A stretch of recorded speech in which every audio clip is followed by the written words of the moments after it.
What's good? What's good? What's goody? It's your buzzing cousin GhostBoogie. B-Boys Underground, episode number 78 starts now.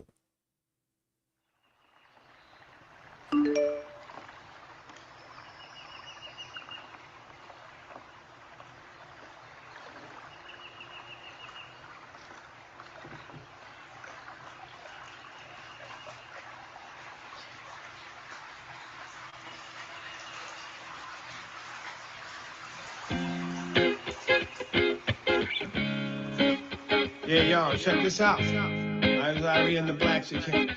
Going easy with it. Too many people, they want force to fit in it. It's all about the time spent knowing what you're dealing with. Me, I'm gonna come round with easy, ready, willing, and if weed be all you need, then yes, I'll be feeling it. Now here's the situation, listen here closely. I share a little love with everyone who approach me.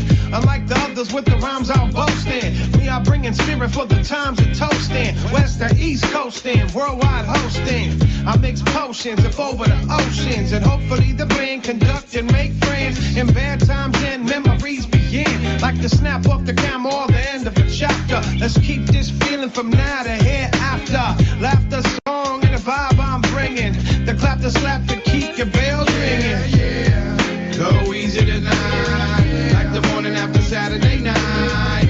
Everybody here, we doing it right. Won't you get dressed? The best come out tonight. Go easy tonight. Like the morning after Saturday night. Everybody here, we doing it right. Won't you get dressed? The best come out tonight. Now I see my share of bad times, more than a few. The good ones in my memory, they getting me through. The struggle keep me grounded, man, humble and true. The weatherman calling sunshine, but ain't got a clue. Cause I'd be lying if I stood behind this mic and I told you that everything was lovely going how it's supposed to. Like I ain't never stressing on money, I got plenty. Fast cars, diamonds, and women sipping on Henny. When really 4 ones, nickel, dime, and a penny. That's what's in the bank, and the month of times and it's scary. So I grind for the ones that I love to make it merry. And easy like a Sunday for her with a cherry.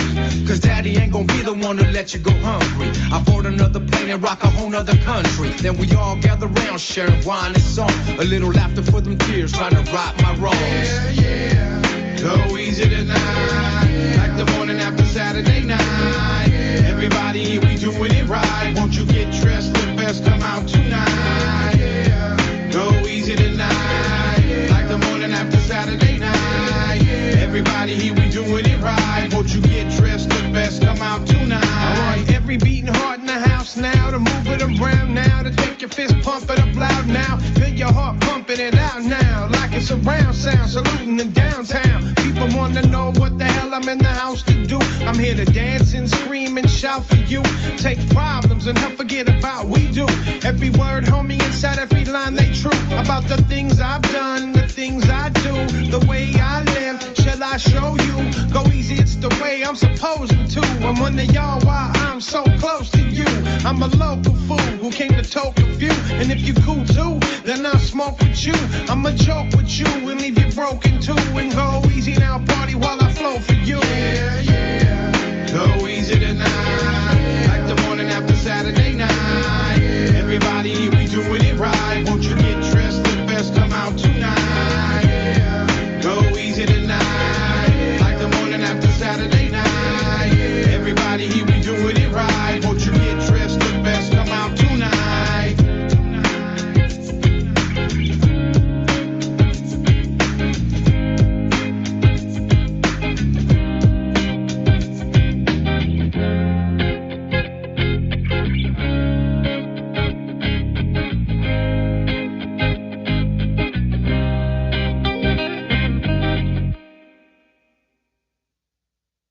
What's good? What's good? What's goody? It's your buzzing cousin GhostBoogie. It is B-Boys Underground, episode number 78, y'all. Check this one out. This is going to be a really, really, really dope episode, man. There's a lot of story that goes into this. We had part 1, I'm going to say, 3 weeks back, at least maybe 3 to 4 weeks back. It's been a minute, right? And we were supposed to have this episode last week. Some things happen. We're going to go ahead and talk about that. Life happens. Life happens in an instant. It can happen just like that. Be grateful for the present. I'm grateful right now for the present and this opportunity to be in the presence of a West Coast legend, y'all. We're about Ives Irie back from Delinquent Habits, and we've got a hell of a show planned for you, man. Let me go ahead and get it ready, man. We got Bluebeard and Ives Irie in the house right now, man. Let's What's up, get Boogie? What's up, Bluebeard? What it is, Ives? Yo, man. Same thing, different day. You know how it is. Yes, Just keeping sir. it going. It's Big part up, two, baby. big up to everybody in the chat too. I see you, YouTubes and Twitch. We live. Big up to everybody that came through to show love to Yes, Ives sir. Irie. Yes, sir.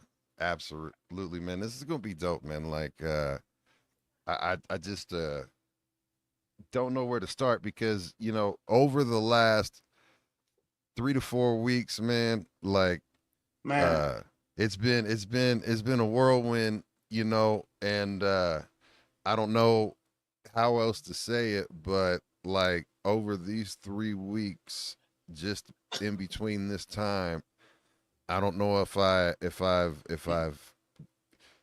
gained a brother, like, because it feels like For sure. I've got a brother on the screen with me, like, but I'm talking Yeah, about bro, a real brother, like, we become quite good friends, and you're a real one, fam, and I think we salute started to off you. like this, bro. Like the last time we talked, the last time that we spoke, Man. I was telling people about how life gets real. How we're the blue collar rappers. We come out here, we do our thing, no fronting or faking. We rock the crowds because it's not only our pleasure, but it's our privilege. And when I talk about, we're check to check, show to show, it's not a fake thing. Yeah. I was supposed to be here last week to do this show. And to make a long story short, I went to go have some breakfast with a really good friend of mine. And I checked in on my passport. I had to renew my passport. And yeah, they refused me. And as you guys know, the majority of my work is overseas. We do get blessed with some really nice big shows here. Like we're going to be doing the Rhyme Fest LA in August on the 16th with Exhibit and a few other cats. And we're real happy to start getting over here to the States now. But to make a long story short, without going too deep into it, I'm one of those guys that had a great child, but I picked the wrong woman to have the child with. And many, many years ago, she did a whole bunch of stuff that was underhanded and sneaky. And, I don't want to get into too much of character assassination on a girl who did some dastardly things, but she gave me a wonderful son. So let's just say this. We made some certain agreements. She said if I paid up some stuff and handled it, we could keep everything out of court, and I did accordingly. I bought my son instruments. I bought him, sports. We did everything. I took care of her daughter too. And in the end, when my kid was almost 18, she went to the court and said I paid nothing. So I was stuck with a huge bill, and I got myself on a payment plan. Took it head on like a real one's supposed to. And then when I went to renew my passport, there's certain agreements that don't bind with your passport, so they didn't have it. So I had to come up with nearly $100,000 in 7 days, which is not something easy. But thanks to the support of guys like Boogie and Bluebeard, and most importantly, the man upstairs and some good people around me, this morning I was able to go ahead and finish that off and make it happen. I'm getting my passport back, and I will be rocking. And, I can't say that I did it on my own strength. I had brothers like Boogie, Bluebeard, a few other people. My brother from the Beat Shack Collective in Romania, DJ Invincible, Chill Aguilar from LA, all my peoples, you know what I mean? And the B-Boy Underground. And we basically, made it happen. And Hell yeah. people, what's funny to me, bro, and like the whole take out of it is like, there's a song what a difference a day makes, and there's also songs about what a difference a week makes in my mind, because you can go from the depths of despair wondering how you're going to make it happen, and then people that you never would expect or you don't think they even owe you the time of day are the ones that come through. You know, I did hit up a few longtime friends, some people that I've done a lot for, and you know, they seem to have more excuses than anything else. And to me, it was just sort of a lesson in life that it's not really about how long you've known somebody.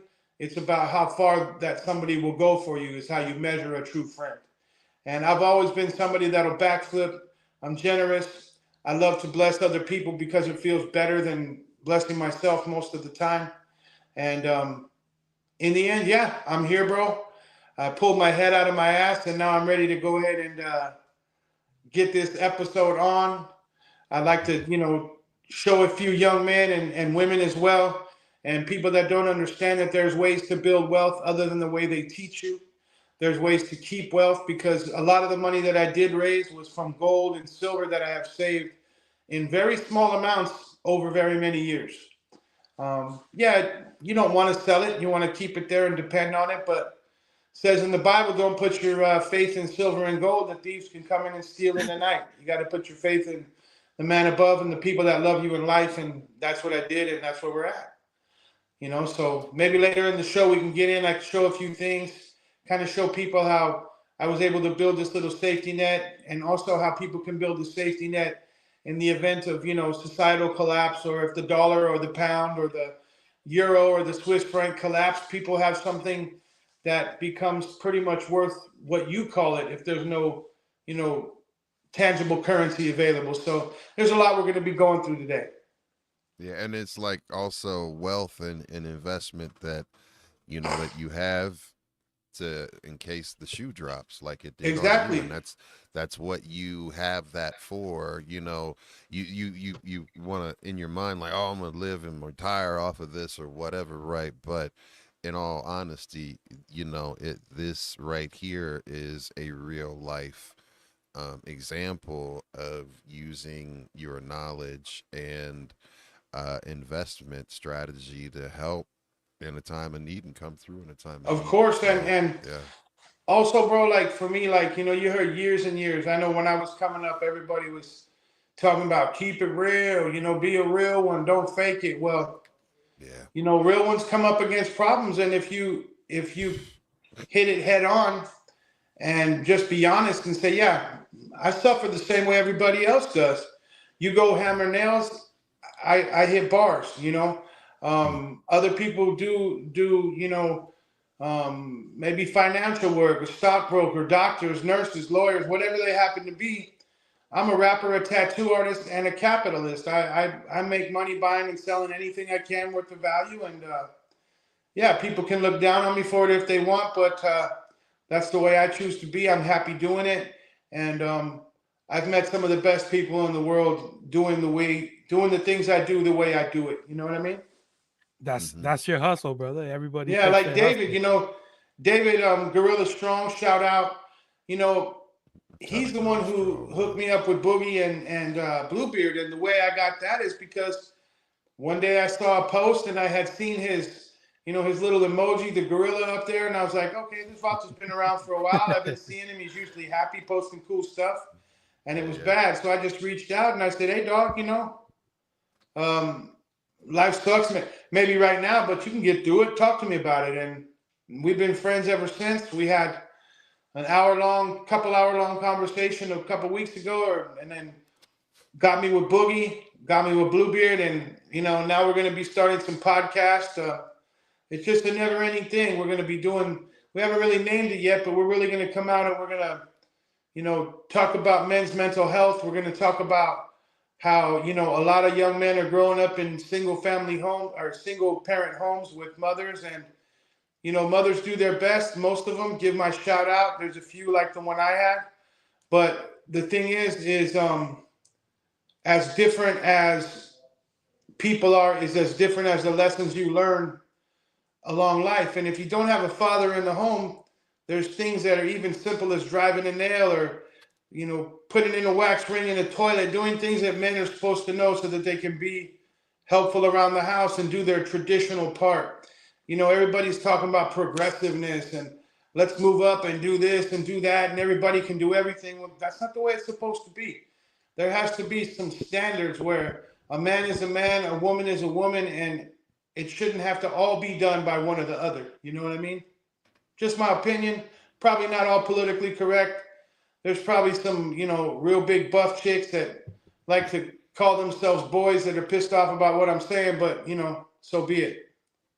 Well, I mean, here's the thing, though. I mean, and everybody, look, everybody is entitled to speak their truths and opinions, and Right. especially on our platform. And Well, can I interrupt you, my brother?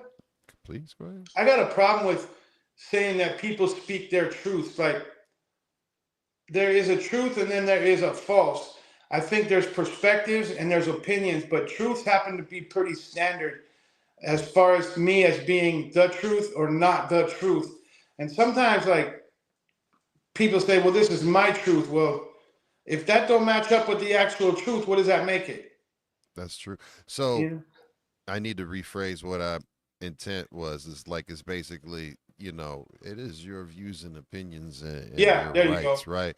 So and everyone, and that's the thing with anything that I ever do is like, look, man, no one is here to convert anyone to any or change or be disruptive to anyone's views or be Right. combative.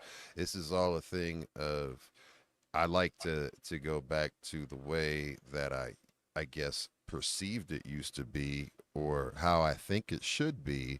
Right. Is You're that right. the fact that we should be able to all be able to agree to disagree. Like you're entitled to your opinion, just like I'm entitled to my opinion. And at the end of the day, just because your opinion may vary from mine, but overall we agree on a whole lot. And like you're not out there like hitting kittens with baseball bats and Oh, shit never, like that. dog. You know I'm what I'm saying?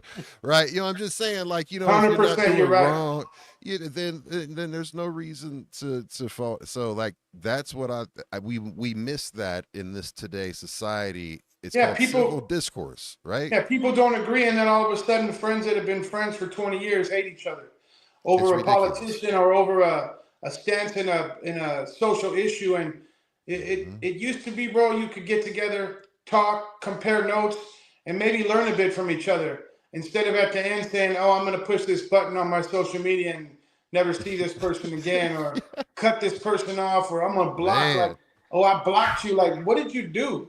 All you did was block yourself from being able to put your perspective back out there. If you really care about what you're saying and you really mean what you're saying, blocking somebody is antithetical to anything that you're going to gain out of just kicking someone away.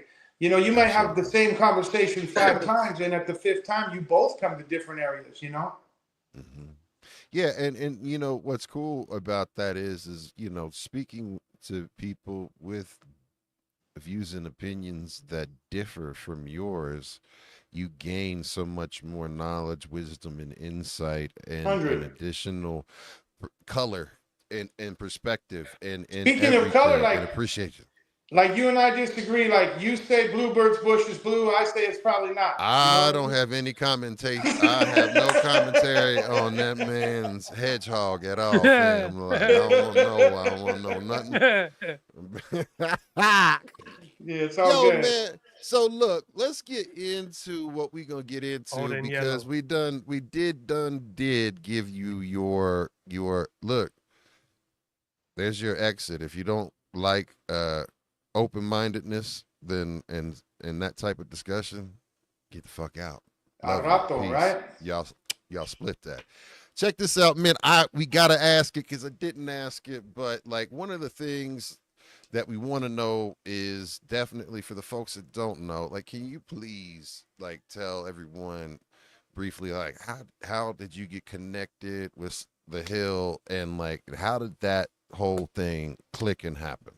Well, it started out that I was rhyming with a DJ named OG Style, who you guys know did the first few records up until New and Improved, and to me, one of the dopest beat makers ever. Um, I love the guy. I love the guy. He was just the greatest friend, but he made a few bad decisions along the way, and that's another story for another day, maybe later. But we had made some demos, and then one night we did a show opening up for Cypress Hill at El Camino College in Los Angeles. And we were broke, bro. We barely had the money to get our little matching outfits together to get on stage and do this hip hop show.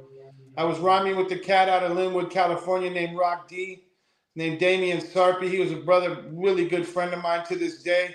Love him like a brother. He just chose different paths, and you know, he's rich now, and I'm a blue collar rapper, so you know how that goes. But after the show, we rocked it, and then Cypress went on after us, and then the next day, I went to the gym that I worked out in at the time in Norwalk, California, and I seen this dude with a hat that said Chemo 1, and I remember seeing that hat backstage the night before. So I walked up to him, I said, Chemo 1, what does that mean? And he's like, oh, you know, I'm trying to be a rapper, and, you know, I did a song or two, and I want to, you know, kind of pursue it. And I said, hey, dog, I saw somebody with that same hat on last night. I knew it was him, but I was trying to get him to make sure because I didn't want to look stupid. You know what I mean? When you're young, you just kind of, ego is everything. Yeah, get that confirmation. Yeah, so he was like, I was there. I was like, hey, bro, I was one of the dudes that opened up before you. And he was like, word? I was like, word, you know? And we ended up changing numbers, hanging out, started getting to be friends. And then I was like, you know, at that time in hip hop, it was like, you know, for a white rapper, it wasn't easy. It ain't easy still, but it's opened up a lot more. And I really like the idea of having a dope rapper who was not only black, but Latino. And I pushed it to the other guys in the group. And after a long argument, I was able to say, hey, he's coming in or I'm going out. You know, so we basically started rocking. And then Chemo had a relationship with Sendog from Cypress Hill because Sendog also worked out at the same gym. And Muggs did as well, DJ Muggs. And we started making demos. We started, you know, hanging out with Sen, letting them know that our wishes, you know, Sendog. And we started letting them know what our wishes were to try to do some hip hop. Like we had aspirations, you know. And Sendog heard our first songs, which, you know, everybody's first songs, you know, you can either see potential or not. And he did see potential, but it didn't make him bite, you know. It was like, you know, if you're fishing with a hot dog and the fish like cheese, it just wasn't happening right then. So we made a few more songs, maybe a year went by, maybe a little less. And we made a song called Wreck the Set, which never really made the record, you know, when we put it out, but we had used a sample from Black Star that went, it was like, mic check, we get paid to wreck the set. And it was like old school scratch. It was dope, you know? And then Sendog was like, you know, I see something here. And then he basically started taking us around to other producers. Eric Bobo, just a really great dude, percussionist, still rolling with Cypress Hill. You know, son of the legendary Willie Bobo, who rocked with Tito Puente and all kinds of people. And this cat, Eric, he is just a drummer extraordinaire, and he was making real dope beats. So Sendog's like, let's, you know, work with multiple people. And from that point on, we started our journey to try to, you know, get these record deals. And we had a few record deals. And, you know, I'll love Sendog till the day I die for getting me the record deal, getting us out there, believing in us and hitting it up. You know, part of the controversy of this whole hip hop game is that I don't know how it works in rock and roll, reggae. I don't know how it works in, you know, dancing, disco, you know, gay pop, whatever the heck you want to say, whatever the genres are. I just don't know really like the dynamics, but I do know the dynamics of hip hop, at least in my era. And I'm not speaking for everyone, because I've seen some guys that do their artists right, like 50, you know, he took care of his guys coming up, got them paid, you know, kept them accountable. With us, it was more like we signed a production deal in the middle, and then Sendog signed the record deal with the label. And without like disrespecting anybody or anything, but the truth needs to come out. Our two biggest records basically only paid Sendog. You know what I mean? He got 60%, and then us three, we split 40. Damn. Yeah, shit. That's damn near. So we are live right now, and what's happening? He will resync. He got a phone call, and Yeah. he'll pop back on. He'll be We'll be right back. back on. That's a cliffhanger like a motherfucker right there, Yeah. though. Yeah, like, hey, and Walgreens. I will leave be me back alone. next week with another Look, B-Boys and, Underground part and three. Walgreens trying to hate on a player too, man. Like, Man. no, I'll just take it. Look, man. If everybody will take this moment to thank everybody that is tuned in live. Shout out to the super dope moderator. Damn. Are you back, Ives? I can't see G. your camera. Lorraine. You might need to Exit out. Re-enter. yeah. Well, what you want to do is go also put your phone in do not disturb, Okay, I got you right now. and then come back, and then we'll get you back on. We'll make it happen. All right. Cool. So check it out, y'all. If you guys are new here, we do this every single Wednesday and Thursday mornings. If we're in the GMT time zone, if we're going to say that, it's normally 1 a.m. GMT, 9 p.m. Eastern, 10 p.m. Central, and 9 p.m. Mountain. Sorry about that, fellas. Or no, I'm going back with the session time. So check it out, man. We're normally here every single week, and please hit the like, follow, subscribe. We stream on 3 different platforms. We're on YouTube, Twitch, and Facebook. We have a Facebook page, B-Boys Underground YouTube page, which is B-Boys Underground. Instagram page, B-Boys Underground, TikTok, and also on Twitch. We stream live on GhostBoogie66, my username, twitch.tv. That's where you can get all types of uncensored mixes, podcasts, all different types of variety. Stay locked in. Yep. And back to the story. So, like, that was a cliffhanger, man. You said, like, so, and I want to ask you because where was I at? Where was I at in that? So like, you had, like, right when it said, like, and Sendog took 60 and was and the 3 of us split 40. and it was and minus what the record label took.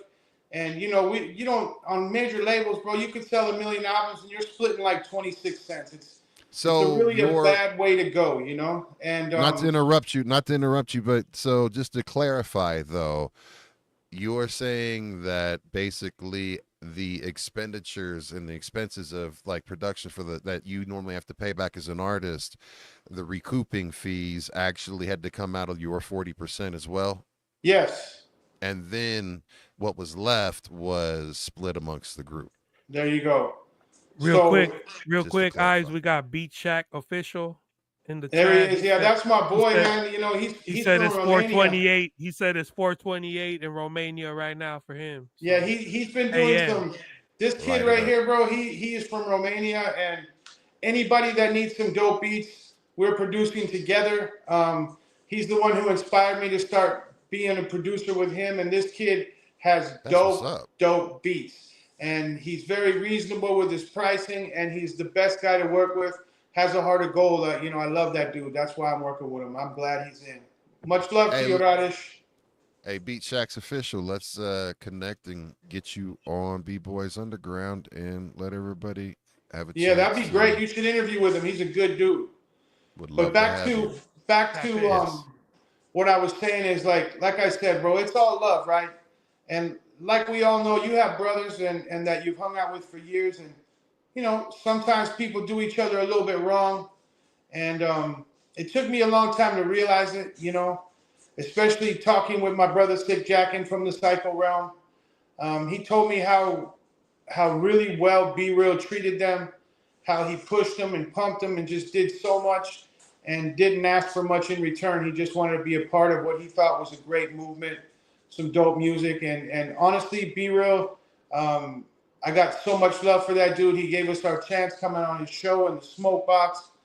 When I was running my drug rehabs, he brought us on to bring awareness to the fact that, you know, fentanyl and all these drugs are killing people and you need to stay away from those street pills and, you know, clean yourself up. And he basically just, I believe, really cares about the community, cares about the music. And when he has a brother, he treats him accordingly. And if I can And interject, he's the reason why B-Boys Underground is back on the air and was a big, big why and inspiration. Uh, he and C minus and the entire Be Real hey, C Cypress minus, Hill I remember family him from the crew. Power Days. Yeah, Always showed that us love too. And yeah, it's they're I don't beautiful want to sound people. like I'm sitting up here bashing anybody because I ain't. Mm. But every man has a different character, and some people bring you on to bring you on, and some people bring you on to better themselves. And unfortunately, I think that's pretty much what we kind of experienced. And shortly after the California record, I was kind of looking through some old paperwork, and I kind of realized all this because when we were young, he brought us to his lawyer, and I advise people to never get a lawyer that somebody that will profit off your project is also working with too, and that person happened to be more predominant than you are at the time. You're definitely going to be the one that gets the tainted advice and probably sent for a long ride. I mean, to this day, bro, he's still making more off my records than me. So, that's where I'm at with that. But that's a little tea. Maybe there's a little bitterness there, but in the end, we meet. I'm a man, he's a man. We shake hands, leave well enough alone, get a big hug, and, move on and laugh about what's coming next. And that's how it is from that. But the rest of Cypress Hill, I met Muggs at the gym. Muggs has always been solid with me. I like the work he does. Recently, Jackin had done The Legend of the Mask, and the album that he did with Muggs, and he has nothing but good things to say about Muggs as well. And of course, Jackin talks about Be Real the way he deserves to be talked about. Be Real is a really good motherfucker. Yeah, he's just a great dude. Hell yeah. Yeah, man. Very good. I do want to ask you, because that is really heavy. What did that experience, teach you about the business of music, and how did that like impact you going forward? Well, I think I can address that question better by saying what I probably would advise somebody to do if they're in my same position. And Yeah. me, I was that kid that came up and said, bro, my dream is just to see my record on the shelf, see a video, and then let's see what happens after that. Mm. And that attitude is what made me so trusting and so gung ho about just getting into the business. I trust my brother who's been there for a while, and I trust that he was going to put us in a position where we could have our best go at our dream, And I'll say this: we had some struggles. He stuck with us, and we got out because of him. So he did deserve something. I just don't think he deserved the lion's share, and I think that it should have been, I would say, shared in a different way to where we really understood what we were getting into in the event that we did have success. Yeah, I feel you. So I would say to the youngsters out there, know your business. It's a lot easier now. The internet was just in its inception, and it was real expensive to get computers and everything when I was younger. Ooh. No excuses, but we were coming up off the streets, working hand to mouth, trying to make demos, doing it at radio stations from midnight to 6 a.m., working construction all day and doing the same thing again. And we were hungry, and we were ready to eat, and we were sort of, I'd say, naive about a lot of the things that we needed to know about. And when you trust somebody with all your heart, you have their back. If there's beef, that was my beef too.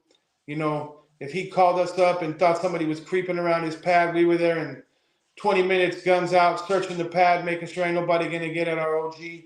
And we just thought that we would probably receive the same kind of love back. Word. I feel you. So in the end, um, I'll say the love versus bitterness is about the same. as the percentages we had on the record. I got 60% love for all the effort he put in there, and I got 40% bitterness for taking the better part of my career and putting it in your own pocket. Sorry about that, guys. Don't mean to no, make it's everybody quiet business. and feel a little bad. But the No, truth is what the truth no, is, bro. You know. there's no Hey, at least he quietness. didn't. At least we didn't have to have the hard-boiled egg test, and we didn't get diddied or nothing like that. You know what I mean? Oh, So I mean, so you brought it up, and we talked and alluded about it, and you've been exposed in circles and seen, or possibly been around, or here's what I always want to hear. You always hear all these fucking Illuminati references and all of these overseeing organizations or secret societies, or yeah, is it or or even it's in the news, like with the Diddy parties, and that's the yeah. whole right, like, Look, is that get down for real? I mean, look. I think it is, but it's in a different way than people expect it. Okay, all yeah, these names, the Illuminati and all these things. This is something that existed, Machiavellian, and all these things were people that existed hundreds and hundreds of years ago, and different right, ideas and elements were brought to the forefront in our present time and in our time as we were doing the beginnings of hip hop. I don't think it was really the actual Illuminati. I think what it is the powers that be who want to do these sort of Illuminati-esque things where there's this hierarchy of the business, and you got to give up your soul and your butthole, and girls have to go through a gauntlet of sex, or you got to give up who knows what. You got to do different things. Everybody has their get down, but I think what they do is they name it after these things that are sort of these mythical, mysterious things, so that it becomes more of a thought of, oh, it possibly could be. And it really is what you're saying. It is sort of a cabal or an evil bunch, or guys that are trying to gain power, but they gain power through having something bad on somebody else, or putting them in a predicament where they have leverage on them. If somebody got the video, or everybody heard the Meek Mill, oh, I thought you was finished, and all this kind of stuff. And I think no man or woman, for that matter, wants to be looked at as a person who was used for a certain part of their body in order to become who you are, or you have to sell your soul to be this or that. And yeah, it does happen. I mean, look at like to make like a comparison to modern day. You look at this Lil Nas X character. Back in the 90s, if he came to a hip hop show, he would have got bum rushed, rat packed, and thrown out the back in the trash. Facts. But with this new yeah, that was yeah, man. These corny ass songs, and hip hop didn't begin didn't begin as like gangsters and people like that talking about the street.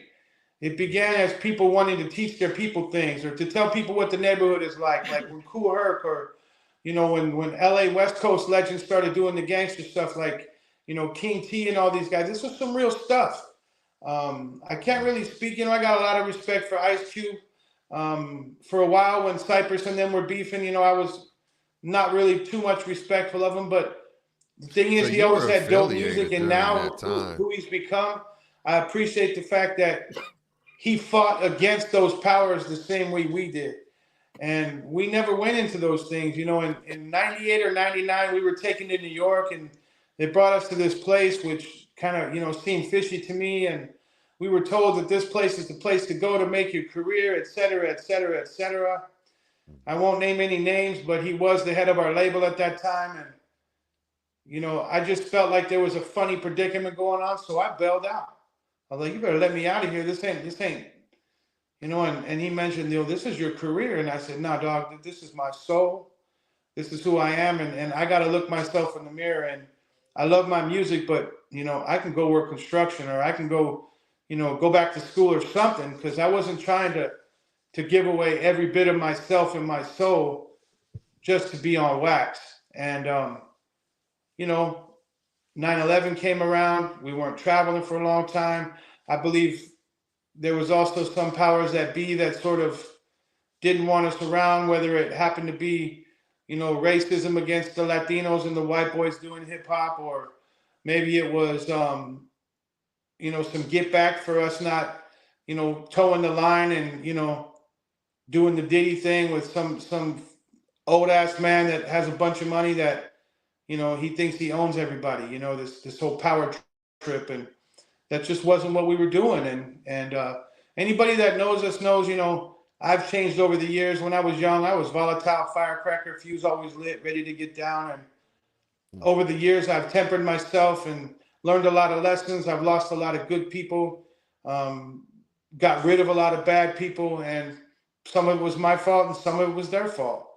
But in the end, who I am now, I realize that the whole trip has to be looked at, not just one piece. And where I'm at now, I believe that, the people that matter, my fans, the real artists out there, the people that I've known. I got a lot of love for Charlie Tuna, Sick Jackin, Big Duke, all the dudes from the Mexicans, Son Doobie. He used to get on my nerves, but now I got a lot of love for him.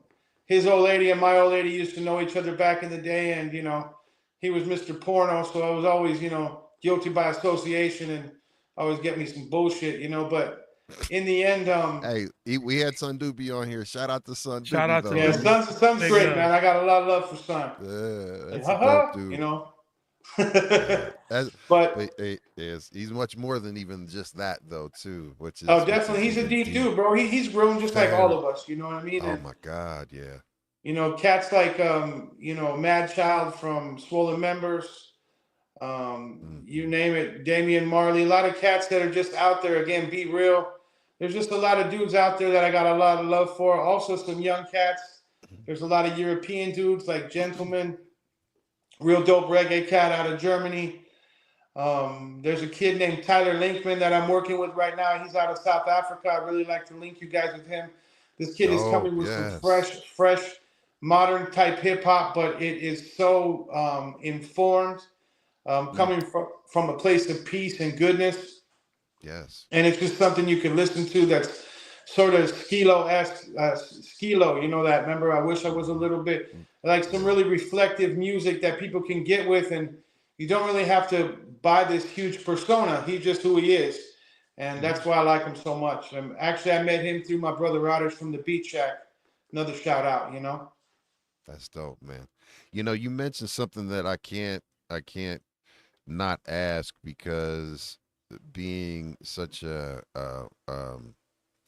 person who followed especially the West Coast and everything about it so micro focused, and Ice Cube and Cypress Hill were, and of course anything from the Ruthless Family records out and the Cypress Hill family records out, you know what I mean? And you were affiliated and down with the crew at a time during, like you mentioned, the Ice Cube beef. And I don't think people understand that they mentioned how, like, when No Vaseline came out and they were all back behind the scenes, it wasn't that big of a deal. They got bodied. But when and also, I'll tell you this, because there wasn't the internet, right? Right. And there wasn't really common knowledge until I saw Cypress Hill perform for my very first time live, right? And when, instead of cops come to steal my crops, be live from the stage, Ice Cube can suck my cock. I was like, what the fuck? And like, this is off of Predator and Muggs and everything. And I'm like, Friday, all of this shit, right? Throw your set, like all of this thing. And I was like, yo, what is going on? And then starting to like really like look into it, and that shit was real. Can you tell me about that, please? Oh yeah, there was I do have, limited knowledge other than the fact that I was a ride or die. Just being around, like you were ride or die. So it really was like on site. Like if it was gonna, Yeah, like we used to all roll deep places, and you know, in my head back then, if Be Real, Send Dog, Muggs, any of those cats would have called me and said it's on, it would have been on. And I know that there was a few things that happened. Cam and Solo, they had beef with Ice Cube as well at the same time, and somehow there's a story about it, but I'm not sure, and I don't want to speak facts that I'm not 100 on, but I know that Be Real ended up with Ice Cube's West Side Connection chain. Yeah, and that story recently. I heard it. Yeah, for sure. Yeah, the rumor was there was a man named Solo, and they saw each other in traffic somewhere, and somebody might have got knocked out, and somebody might have got their chain snatched, type of thing, But I don't want to speak out of turn, so with all due respect, that's what I heard. I don't have firsthand information on that, but I do know this, that like I said in the last videos, bro. To this day, dude, I walk like a man anywhere I go, and I ain't worried about nobody checking. I ain't worried about none of that, because they could kill me, but I could kill them, type of thing, with just about anything. But I'm about peace now. I'm about trying to make friends everywhere I go. Absolutely.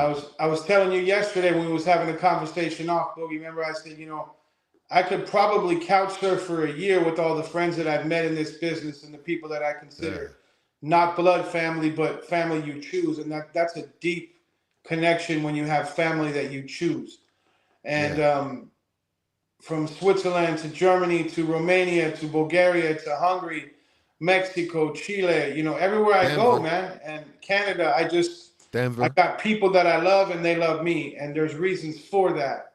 And beyond the youth, the first 5-6 years, bro, I was just like not only messed up in the head, but fresh off, and you're doing this music and you're supposed to be you're having #1 singles, and you're still broke, and you're wondering where the hell's the money, and then it takes you so many years to figure it out that the people who actually are the culprits, you realize, are the people that were working for you at labels, who were taking limo rides and doing $500 lunches, and paying photographers that are their friends, $10,000 for a photo shoot and getting kickbacks, and you're sitting there paying back a recoupment on an album budget where you don't even know where the money went, while you're sitting at home just trying to keep your lights on, can't afford a cell phone or nothing, and you're actually doing some real work out there. I advise people to watch Every Penny. They came to us and they started to have this little, I call it the non-talent mafia. And by the non-talent mafia, I mean A&R executives, people that are working at this label who maybe one time wanted to be musicians, or maybe they're even pretty good, but they didn't have the fortitude or the strength of purpose in order to stick it out and get their music put out. So what they do is they take this persona of feeling like an artist, and they use the actual money from the real artist to create themselves a lifestyle that is sort of like fugazi in a way, because they're not the artists, but they're living like they sold all the records, and then the ones who sold the records have these huge budgets that we never even have a say for. I know this, bro. When you go to McDonald's and you want to order something, they don't just say, hey, I'm gonna put on $50,000 worth of French fries for the rest of the country, and you're just gonna go ahead and pay for that and not have a question about it. That's the same thing a label does. Hey, we bought these stickers. Hey, we did this. We did that. We paid this dude to push your stuff, and we gave him $50K, and it didn't work out. Sorry. But you have no way of telling that. And that's where the graft and the corruption comes in. It's the same way that politicians do. They act like they're donating something to a certain cause, and then there's 50 LLCs or people in between that get the money back, and they feed it back to the person who makes the decisions.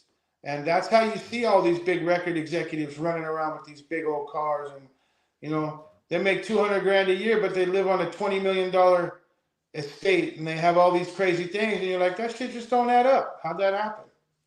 Well, now you know. Yeah, man. I mean, that's the one thing about education and everything like that. I always remember back in the day, it was the book that you were supposed to have. It was. I can't even remember the name of it at the moment, but it's still one like an industry insider's guide for like if you wanted how to make it in the music business All or you like need the to know industry. about the recording business, and then there was Rich Father, Poor Father. Yeah, All these things absolutely. that sort of made all these things that sort of made people get a little idea of what it is. But the problem is that tells you the fundamentals and things that are correct. If somebody's coming correct and they have the right intentions and they just want to see this music thrive and to do good things, that's one thing. But if you have somebody that is a by any means necessary enrich myself type of person, who knows what they're doing? They're instead of thinking of schemes on how to get your music out there, they're thinking of schemes on how to, take your budget and put it in their pocket, and that's the problem. You know, Mhm. you go from having a chance to just being a pawn in the game where they're just shifting money around and nothing's really being done except this sort of payola stuff. Mm, yeah, man. So you've talked about the music industry like that, and my question to you at that point would be like, would you do it all over again? Hmm. You know what? I wouldn't trade the people that are in my life right now, the opportunities I have, the traveling I've done, the beautiful experiences, and like I told you before, the lives I've touched. I don't want to sound all arrogant or nothing like that because I did that without even knowing it. That's just something that was a byproduct of God's goodness. And yeah, I would do it again. I would probably wish that I was a little more informed, maybe a little more proactive, maybe smoked a little less weed and read a few more contracts and kind of took it a little more serious rather than having this sort of rose-colored lenses, thinking that everyone has the best intentions for you just because you had the best intentions for them. So And what's the game that you would learn and like you would you if you're gonna tell your young self right now if you would had if you had the ability to back then tune in right now and watch live, what would you tell yourself? I would tell myself instead of getting business managers, read a book yourself and learn about business. I would say instead of having these high dollar accountants, learn how to manage your money yourself the right way. I would say that instead of hiring agents to be a middleman just to suck up all these large percentages of your touring and your publishing, learn it yourself. Get your own connections. It's just as easy for us to get in a phone book back then and look at every single touring and production company over the world and say, look, this is who we are, this is what we're doing. If you want to use our music or you want to book us, this is the number to call. Instead, man, when we started, bro, we went with this lady named Kimberly Felty who worked for a guy named Happy Walters, who you guys might have heard his name. He was with was it no, not Interscope, it was Buzztone Records, and he found Corn and Yeah. Funk Dubious was on there, and they managed Cypress Hill and a bunch of other cats. And um, I can't really speak on him because he's just who he is. But Kimberly, we cared about her. She was our manager, and what they did is they had this sort of a plan where you came on, you gave your percentage to the manager, then you got yourself a business manager who got 5%, a lawyer who got 5%, an agent who got 5%, a booker who got 5%. And by the time you're done, bro, you're giving away 50% of your stuff before you even put your foot on a plane or a stage. And that's again what I'm talking about. The non-talent builds himself a platform to be paid off the budgets of talent, and so many good artists have just fallen to the wayside because of this.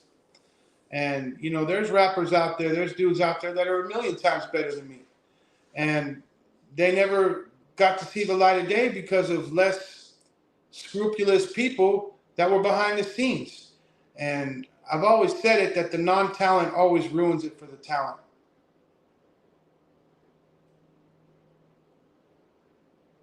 Word. Yeah, man. I Real mean, shit.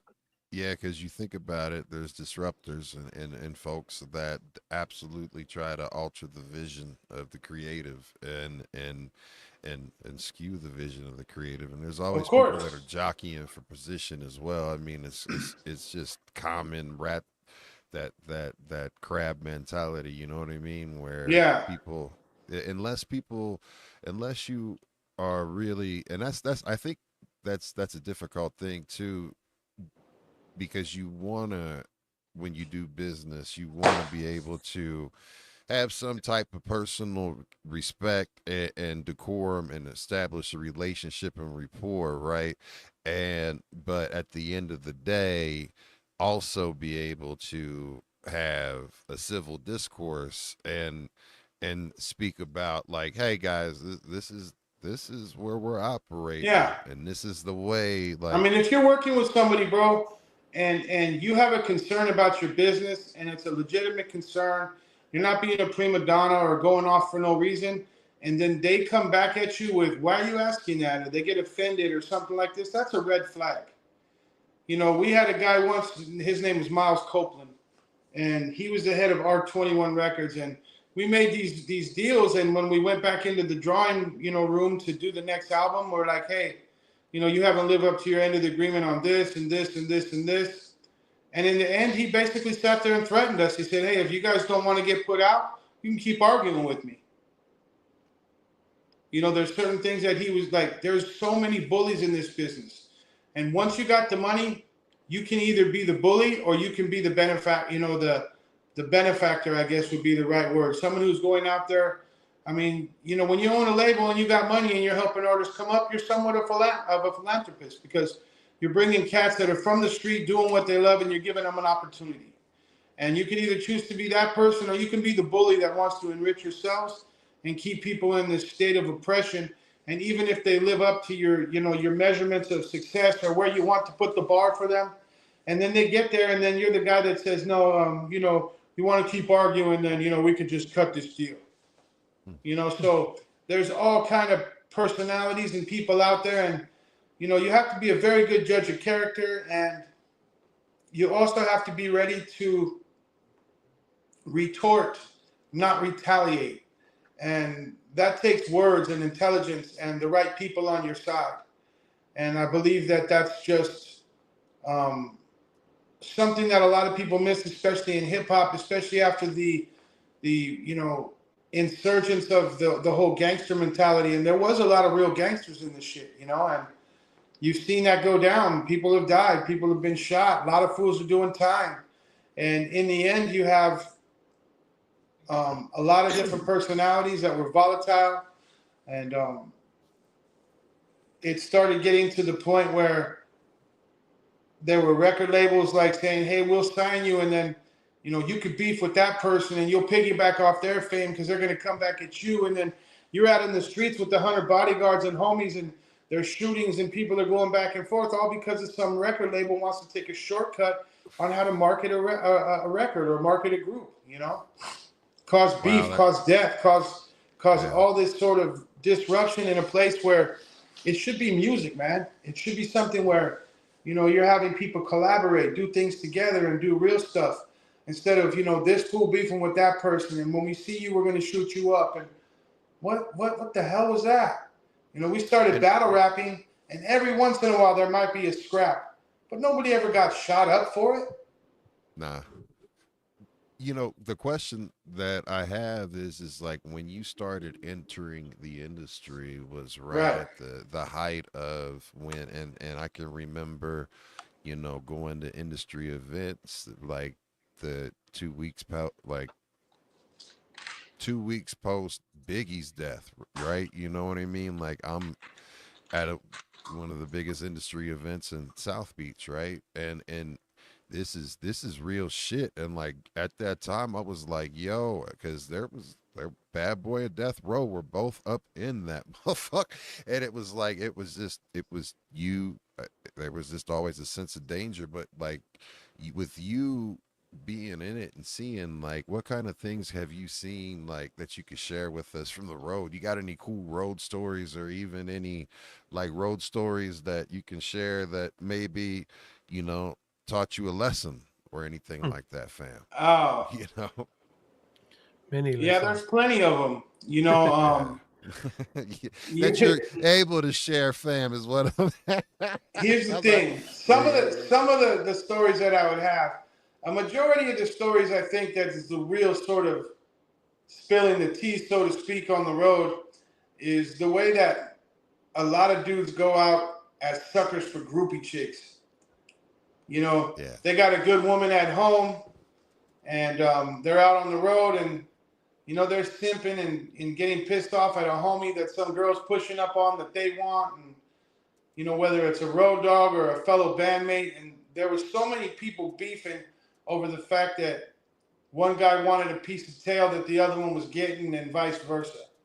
Um, I really, you know, I've been thinking about this since I said it, and I'll be honest, I might have got a little ahead of my tongue because I really don't know where some of these people are at in their current relationships, if they're still with the same girl they were with. And I kind of, you know, I think it would be kind of unfair to put some disruption in some people's lives at this Oh, point in hell yeah. time No, from hell something no. that Like, happened 20 years ago. no names or any of that shit. Yeah, but I will Like, say, you know, that you know, there's been multiple times where there's been multiple people with multiple women in multiple situations. One time in particular was like a funny story.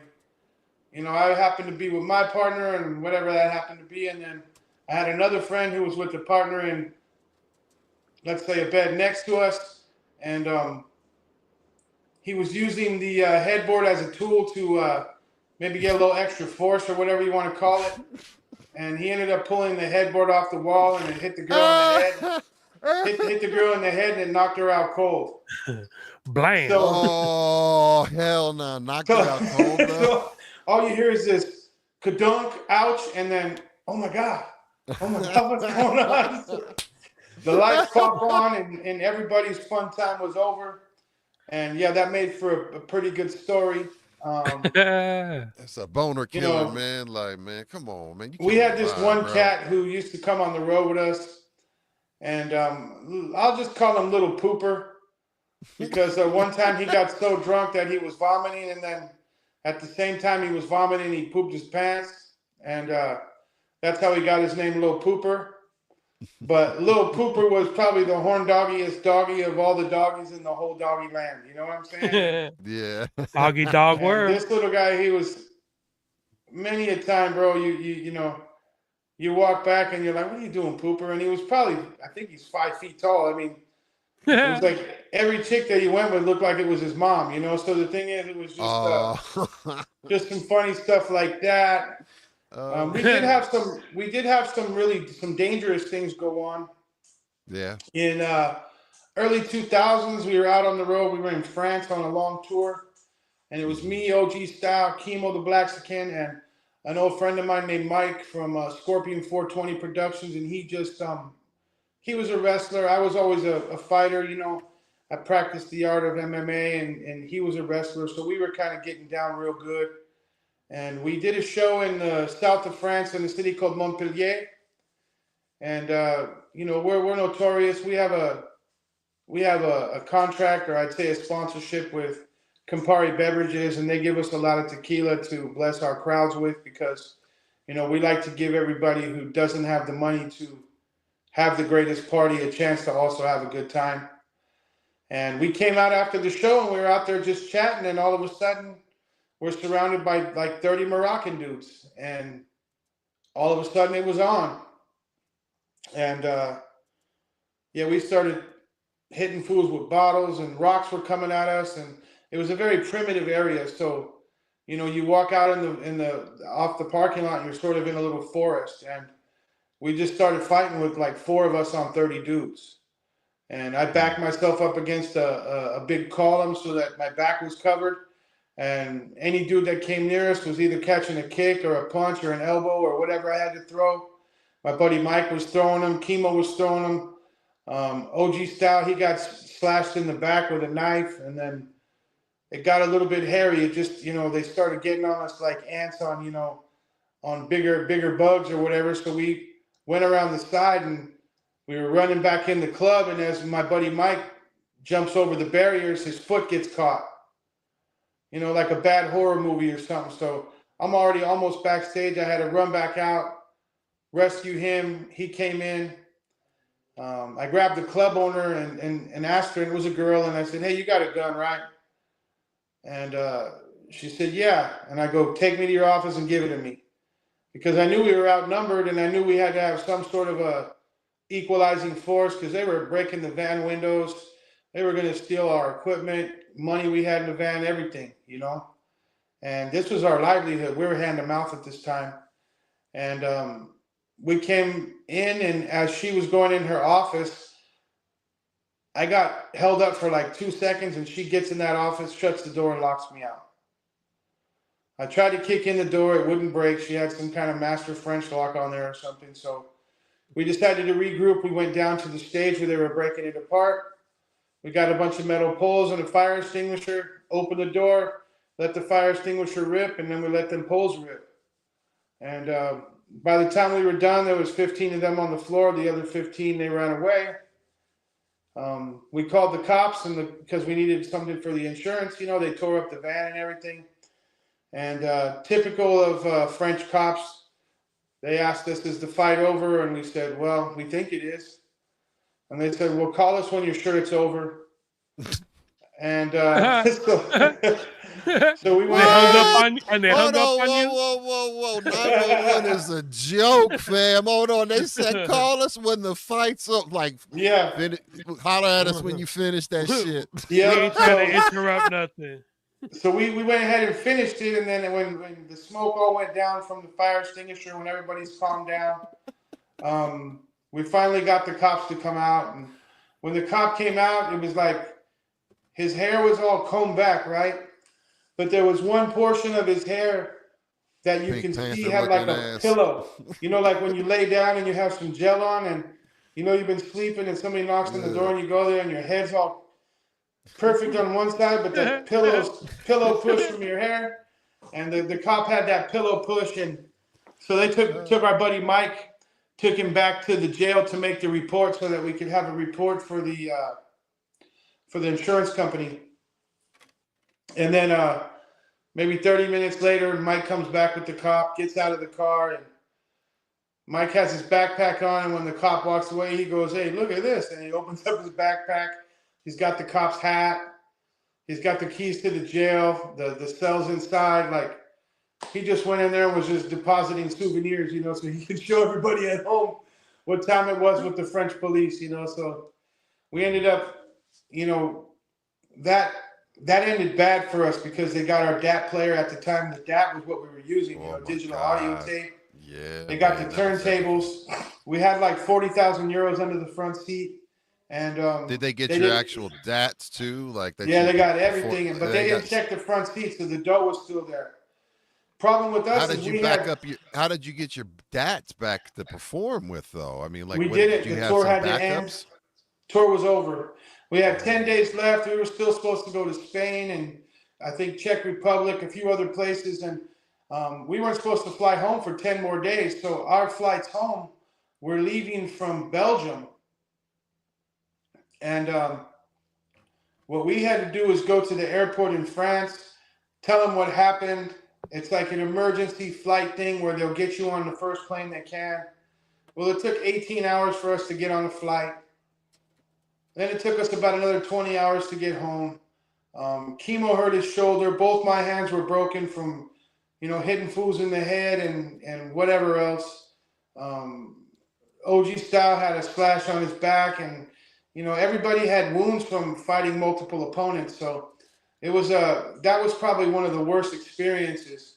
To follow up on that, when we came back on tour after this, we got to a city called Marseille. And I don't know if you guys heard of Marseille, but Marseille is probably, other than parts of Paris, the most gangster city in France, and probably one of the top 10 most gangster cities in all Europe. And when we got to Marseille, we were like, okay, be ready, because we don't know if it's worse than Montpellier. We might have to fight again. Well, when we got to the club in Montpellier, all of the powers that be, the guys you would, I guess, nowadays they call it checking in, all the dudes that you might even consider checking in with, they came to us out of their own accord, and they were like, hey, we heard what y'all did in Montpellier. and we just want to give you respect and let you know you got a free pass here.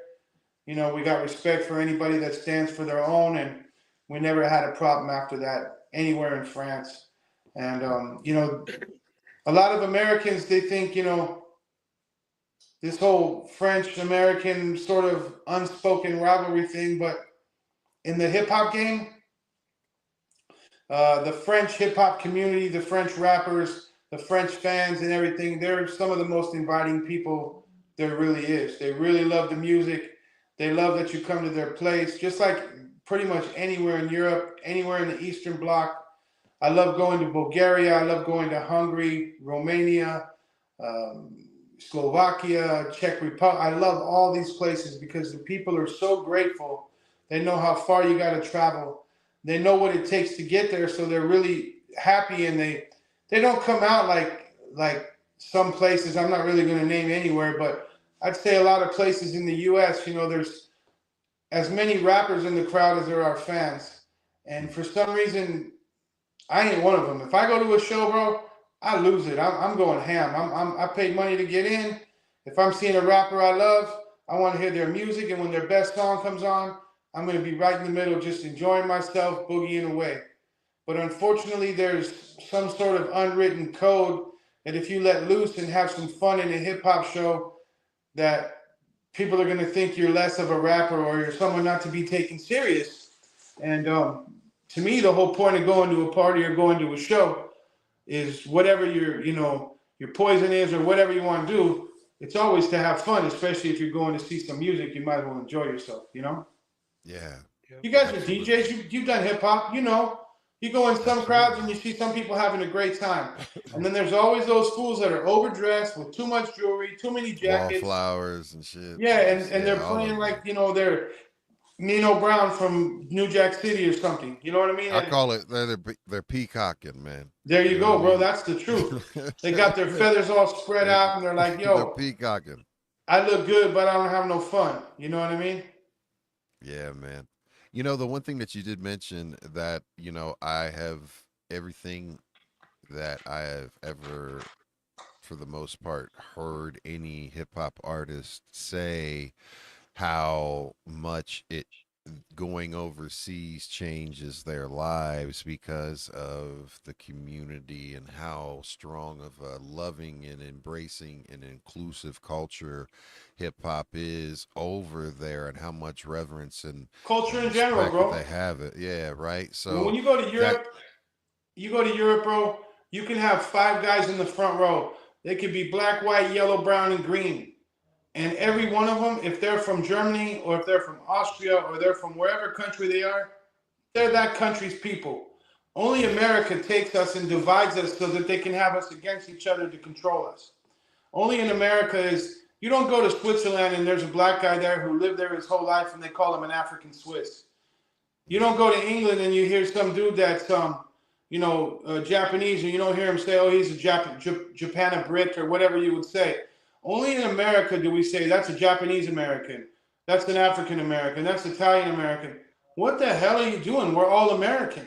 Once you come and assimilate to a country, we are all American. The same as all the colors that are in the front row at most of my shows are all from that same country. Now, I will say this: there are countries that beef with each other for sure, and Well, question for you though, just before you get into that, like, but how do you say to the people that'll challenge you with that statement that you said, like, and I agree, like, I find it very disheartening that I really, really, really growing up at my age, right? Like, I watched you growing up at the same time I was growing up, and, and all of that shit, and I really believed that by the time that we are here, like by the time I got to this year, if I made it this far and was blessed enough that right. we would be past this shit,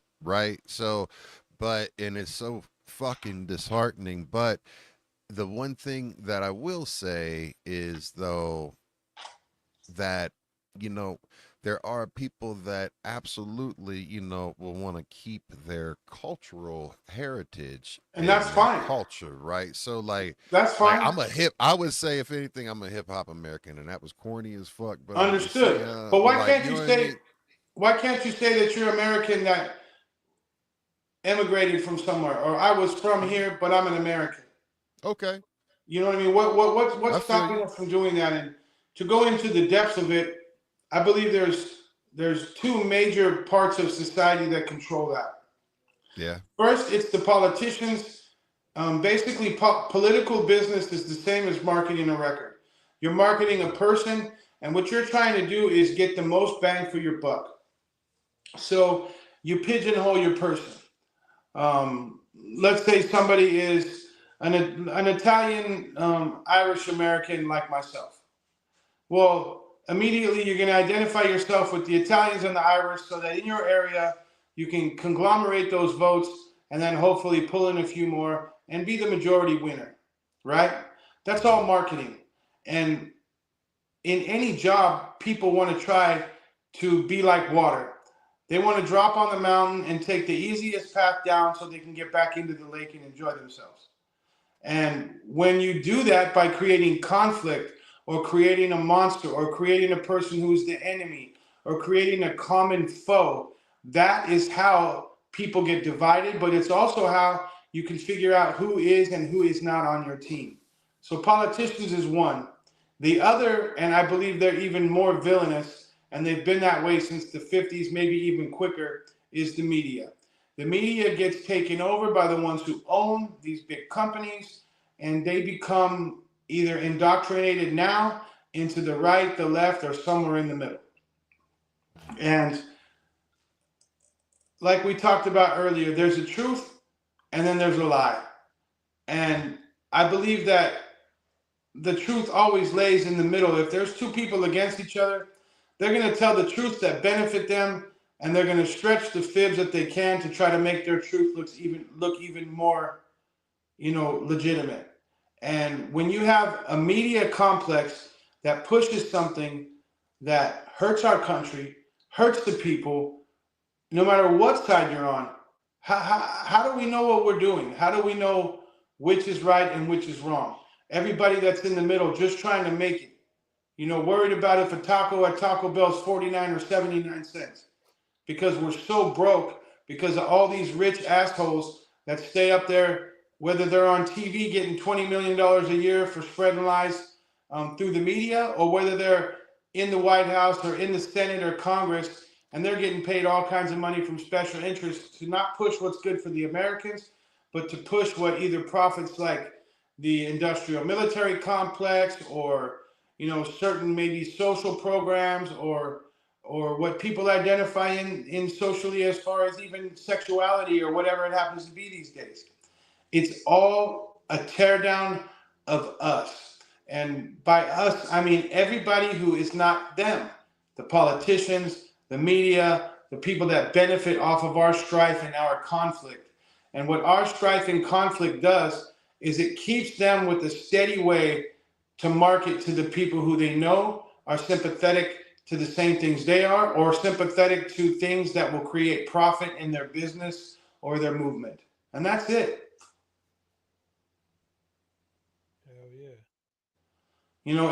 It sounds very complicated, but in the end, it's just people convincing people to do what they want so they can make money. And that's unfortunate because everyone could make money. America is large enough to where there's people that can make a lot of money and there's still a lot to go around.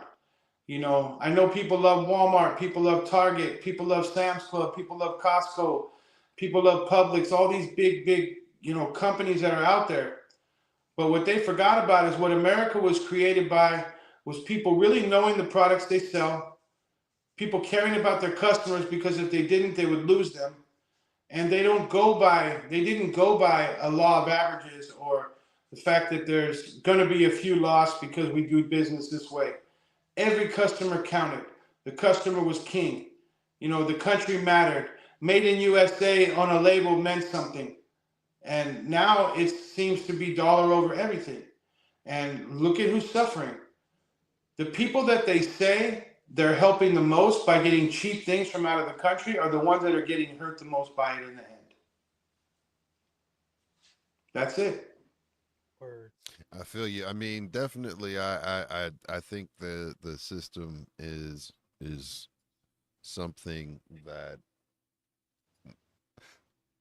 just at the simplest point that I have a problem with is the PACs and the super PACs, right? Yeah, that's just circumventing the campaign finance laws.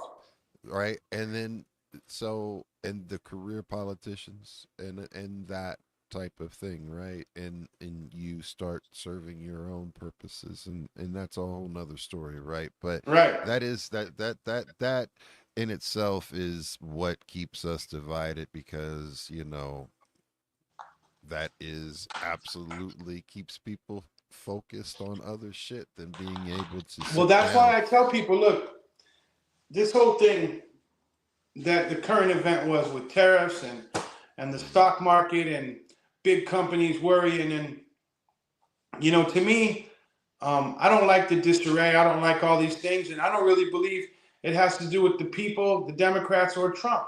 I believe it has to do with these big businessmen who are up there, and they're always padding their bets.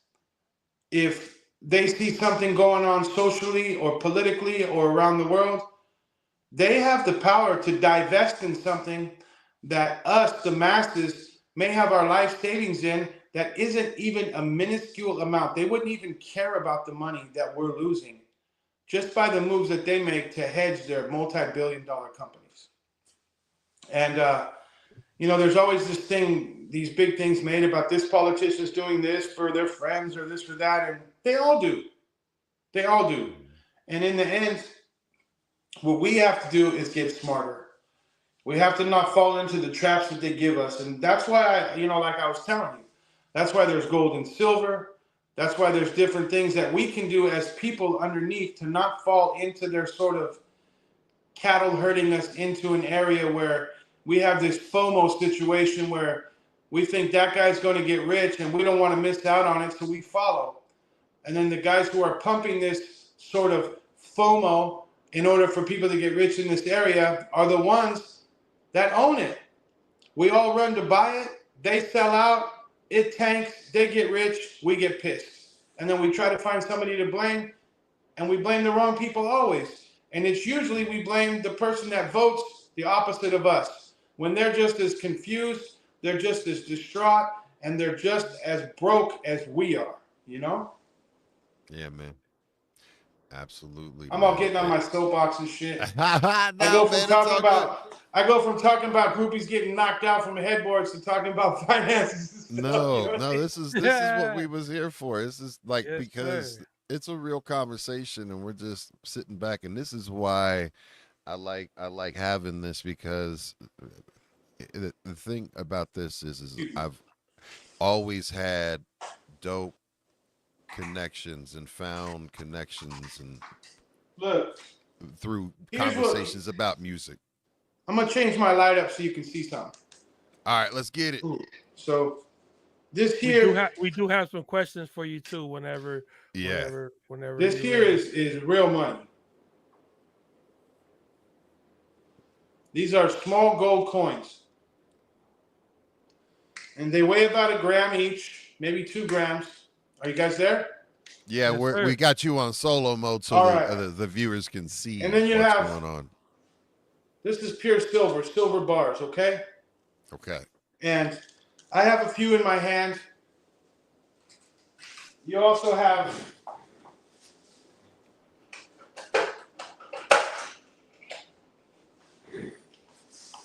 silver rounds, and they weigh 1 ounce each. And what you do is you have to shuck this whole lie that it's told that if you're not a success or rich immediately, it doesn't count. This whole internet era was full of people with these internet booms, and then, these stocks came out, and then crypto, and you see all these guys, Bitcoin, that bought it for $3, and they went up, and they're gazillionaires. Well, that's probably 3% of all of history that people get that lucky. Maybe not even that much. So what we, as people that are coming from I guess you'd say, the so-called trenches or from nothing or just normal people, we rely on stuff like this. You buy it $20 and $30 at a time.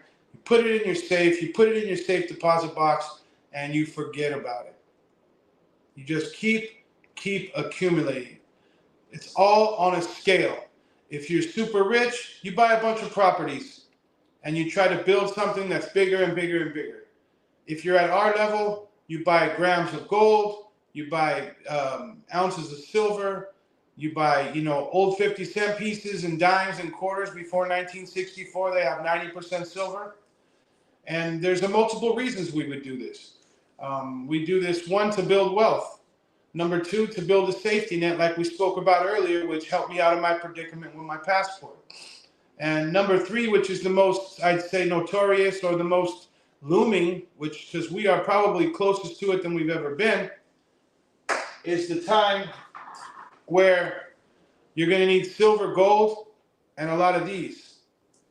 And that's my stage prop, by the way. I was doing a play for the local charity theater, And that's the time when the games that all of these people have played, politicians, you name it, stockbrokers, people who are supposedly the ones that you can trust, they're the ones who basically, you're sort of believing in them, and they're the ones that have ruined the system. They have made the dollar, in 1985, when you had a dollar, the dollar was worth $1. A $100 bill was worth $100. Now, a dollar is worth about 3 cents, and a $100 bill is worth about $3 in comparison. And what this is the deflation of our currency. And a lot of people say, well, gold has gone up, right? Well, it's the same idea as if you take a dollar and you go to buy pesos, or you go to buy crowns, or you go to buy something in a country that doesn't have as strong a money as us. The dollar to the gold now is 3,300 or 3,000 and something dollars for 1 ounce of gold, which makes it worth approximately $100 a gram. 15 years ago, you could buy gold for $20 a gram. And the reason being is because our dollar was stronger. So the gold didn't take as many of our dollars to purchase. Now that the dollar is so weakened and so worthless around the world, it's almost going to be taken out of being the default currency. Now gold is worth a bunch. And that's because our dollar has fallen so far. So, wow, it's crazy that that is it's that big of a comparison in regards to the 15 years of being $20 compared to $100, right? Right, and that's the thing is, bro, is that people say, "Oh wow, gold's really going up." Yeah, it is going up, but only because the dollar's falling down. If something is worth less, then it's going to take more of it to purchase something. Yep. You know what I mean? It's same as an 18-year-old prostitute's going to get a lot more money than a 65-year-old one. I know that's a really kind of foul example, but that's the same thing as what the dollar's doing. And as people who are in the midst of it, because you got a guy who's a millionaire, billionaire, they're just going to have to put more of what they already have out, and they'll have somewhat the same lifestyle. But us, if our dollars go bad and we have, retirement funds that are in dollars, or we have money in a safe that is in dollars, it's going to be worthless. And that's where the whole idea of pre-65 dimes, quarters, and half dollars, and of course dollars come in, because you have 90% amount of silver. There has been history of this being used as money, but now because of the dollar's deflation, a 50-cent piece is worth 25 times face value. Right? Yeah. So you're getting $12.50 for what was 50 cents worth of silver in 1964. That's the difference from then to now. And it's not because the money went higher. It's not even really because the silver went higher. It's because the dollar has flopped and become so worthless because of politicians being able to just print and print and print and print. And you know, bro, it's the same with baseball cards, Pokemon cards, coins, anything. If you're collecting something and there's less of it, it's a higher value. But if you got politicians that are going for every little thing that they feel sorry for and not really looking at the fact that we're bringing in this much money, we should spend this much, we should save this much, and then you have this sort of idea of a family budget that goes out because the government owns the machines that print the money. And then we're the ones that suffer. You know, when somebody says, well, they're going to cut this program, they're going to cut that program. Well, sometimes some things have to be cut or we're all going to get our heads chopped off. Not literally, but in you know, figuratively, through the fact that what we have built and what we have thought was going to be something we can count on has now been deteriorated.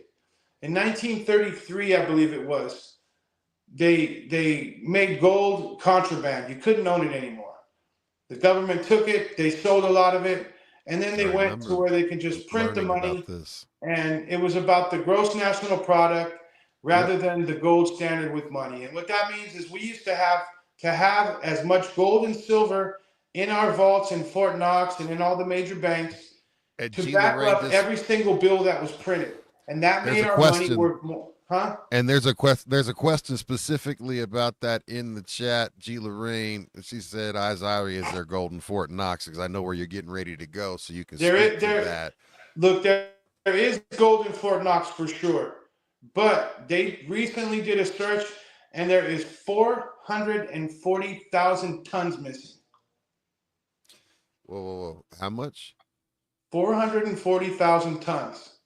So you multiply 440,000 by 2,000, and that's how many tons are missing. If you counted the multiplication of that and divided it by the ounces, the money is astronomical. You could buy probably half of Europe, literally buy all of the land in many, many countries with what we have missing because of crooked politicians and who knows who.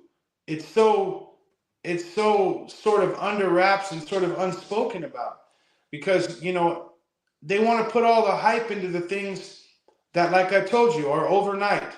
And then they make these stories and these feel-good stories of, hey, you can do this too. Yeah, you could, but you think the chances are high? No. You know, lightning doesn't, it might strike twice in the same place once in a gazillion times. But everybody thinks that because they saw somebody with the same story that they can repeat that. That's not how the system is set up to work. The system is set up to let a few drops of water out to show that there is wetness. And everybody else is made to believe then that they can also get wet. And that's not the truth. The truth is that these stories are let out to keep you away from the true fact is that there's a few people up there that control the system that have ruined it. And they've banked on it the whole time. Right now, you have gold at $3,000 an ounce and silver's at $30. Historically, the ratio that it took for silver to purchase 1 ounce of gold was usually 15 ounces to 1 ounce of gold. So technically, I should be able to grab 15 ounces of there and go grab 1 ounce of gold. That would be the ratio. Now, if you multiply, it's 100 ounces of silver to purchase 1 ounce of gold. And that's not the way it's ever worked historically. It was very confusing for a number of years. But then it came out that JP Morgan, these big companies, all these major investment firms, the banks, they all conspire together to either purchase or sell at the same time so that they can have silver maintained at a certain level for two reasons. To keep us, the people who can afford to buy more silver than gold, where we are.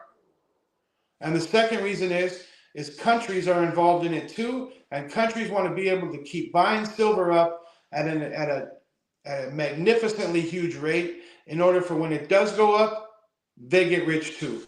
And the ones who are relying on that, to build a true future, whether it's in an IRA or whether it's in a retirement fund that they put towards silver and gold, they're losing. And they're working hard. Those are the mailmen, the construction, the nurses, the train drivers, the truck operators, all these people that we need to run society. And if we all stop, society would be finished. Who would cook the food? Who would take the garbage away? Who would turn on the electric? Who would make sure the water's clean? But we all look at all these rich folks and we think, oh, we want to be like them. No, you don't, because they're the ones who make us the way we are. And Hog in the wheel, man. yeah, and that's it. And it's a sad situation, but with the internet, with knowledge, and with historical view on things, rather than taking a 5-year or a 10-year look back at since when the internet really came predominant. If you look before that, there's certain things that you're not going to find that you will find if you talk to your grandpa or you talk to your great uncle or somebody that says, hey, I remember I used to use $10 coins in gold to buy stuff all the way up till 1933. That's when people were walking around with gold coins in their pocket with the denomination from $1 all the way up to $20. My grandparents would talk to me about that specifically. I mean, both of my grandparents went through the Great Depression, right? You know, and Of course. you know, like both sets of grandparents and that up through that, right? So, Right.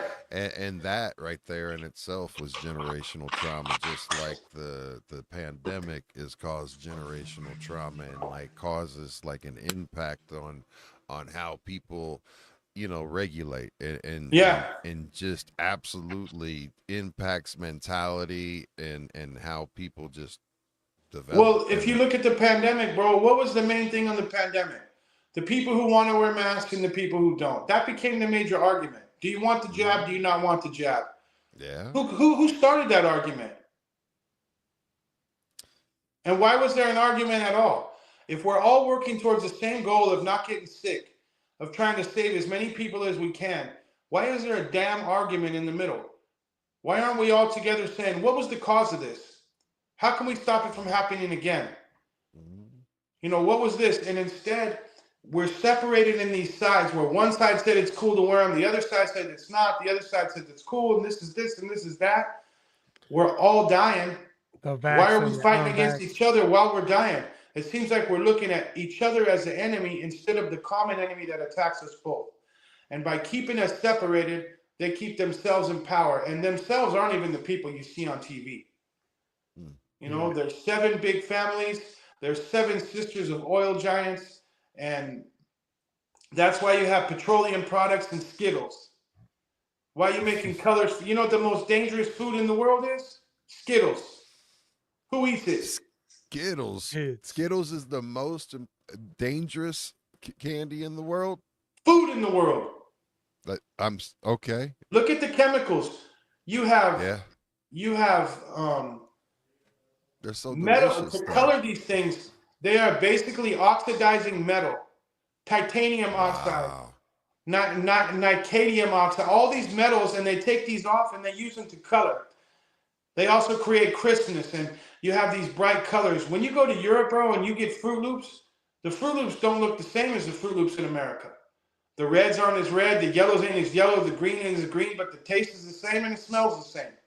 But you don't have all these crazy ass chemicals that we're ingesting. Why? 2 reasons. It's cheaper to use all these products that they can manufacture rather than something that has to be grown that is plant-based. And the second is they want to kill us off. They know that some people's bodies will react differently to certain things, causing cancers, causing autism, causing all these crazy things. You know, Kennedy makes me crazy the way he talks all that, but he says some good stuff. And the truth is, if you look on even a bag of Doritos, bro, look at a bag of Doritos. Look where the red comes from. It comes from an oxide from a metal. When have you ever heard heavy metals are good for you? Never. When have you heard that heavy metals should be ingested? I only heard of people listening to heavy metal, not eating the shit. You know, so I know I sound a little overboard on things, but really it's very concerning to me.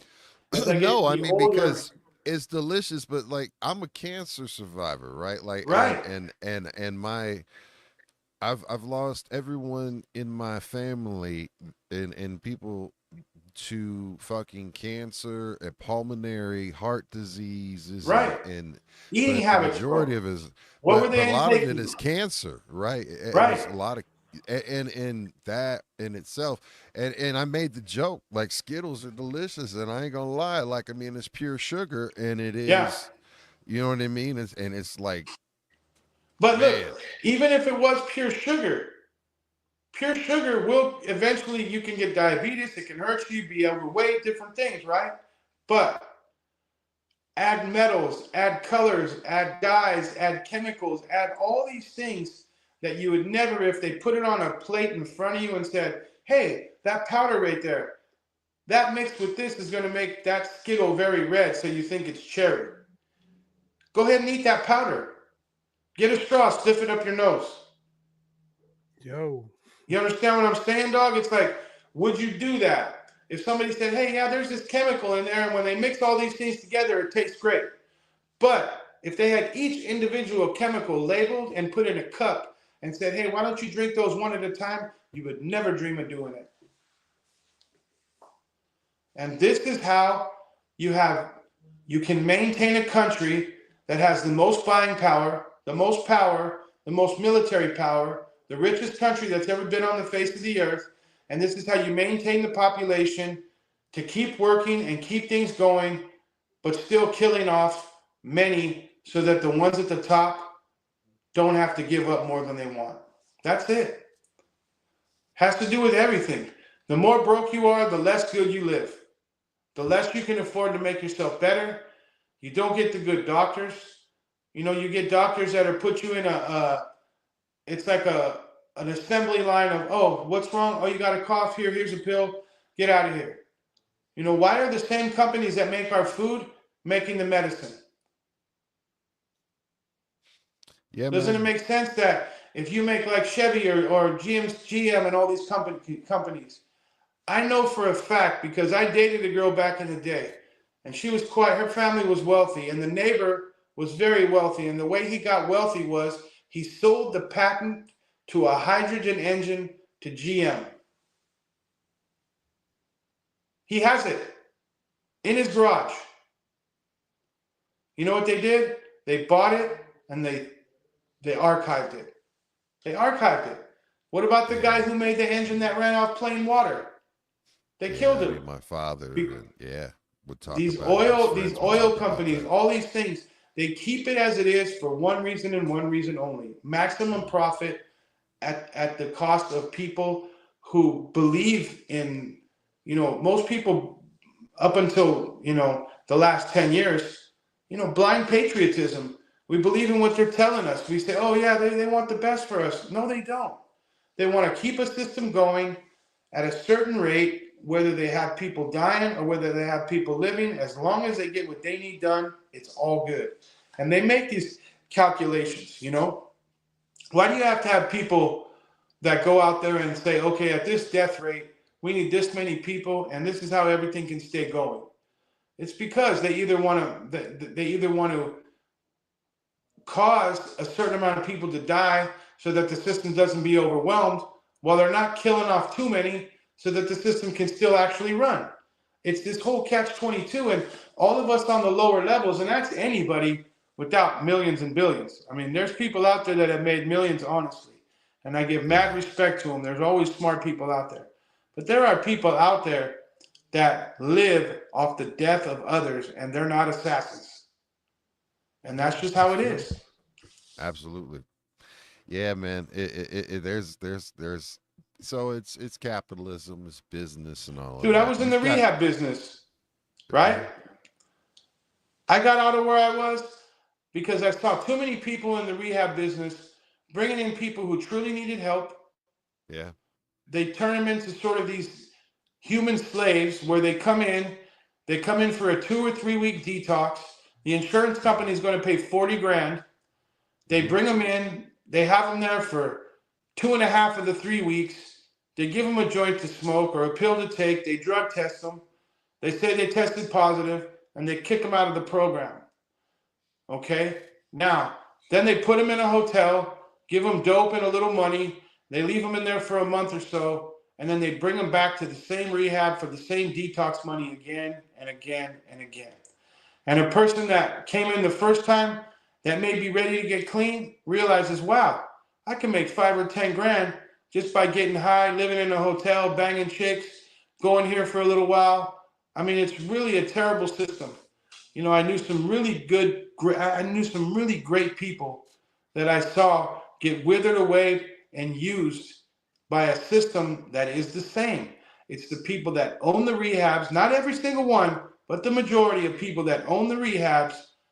All they want is people to fill those beds, and whether they get well or not, it doesn't matter. As long as they're out of the hair of the people that they're taken from or that they're burdening with their addiction, and as long as the insurance companies are paying, the system runs. It has nothing to do with success. It has nothing to do with outcome. It's only about keeping the system running. And that's horrible, bro. It drove me crazy. Do you find that to be more so in the privatized, like the ones that are like the privatized rehabs, like? Of course. Yeah, so it's the of course, smaller but ones. Let me tell you, what's private? What's private? If Utah University or Johns Hopkins or these big hospitals that, so you would say even the big hospitals would be doing the same type of get down they dedicate too? a whole floor to a rehab floor. But that rehab floor for like an institution like Johns Hopkins or something of that nature, right?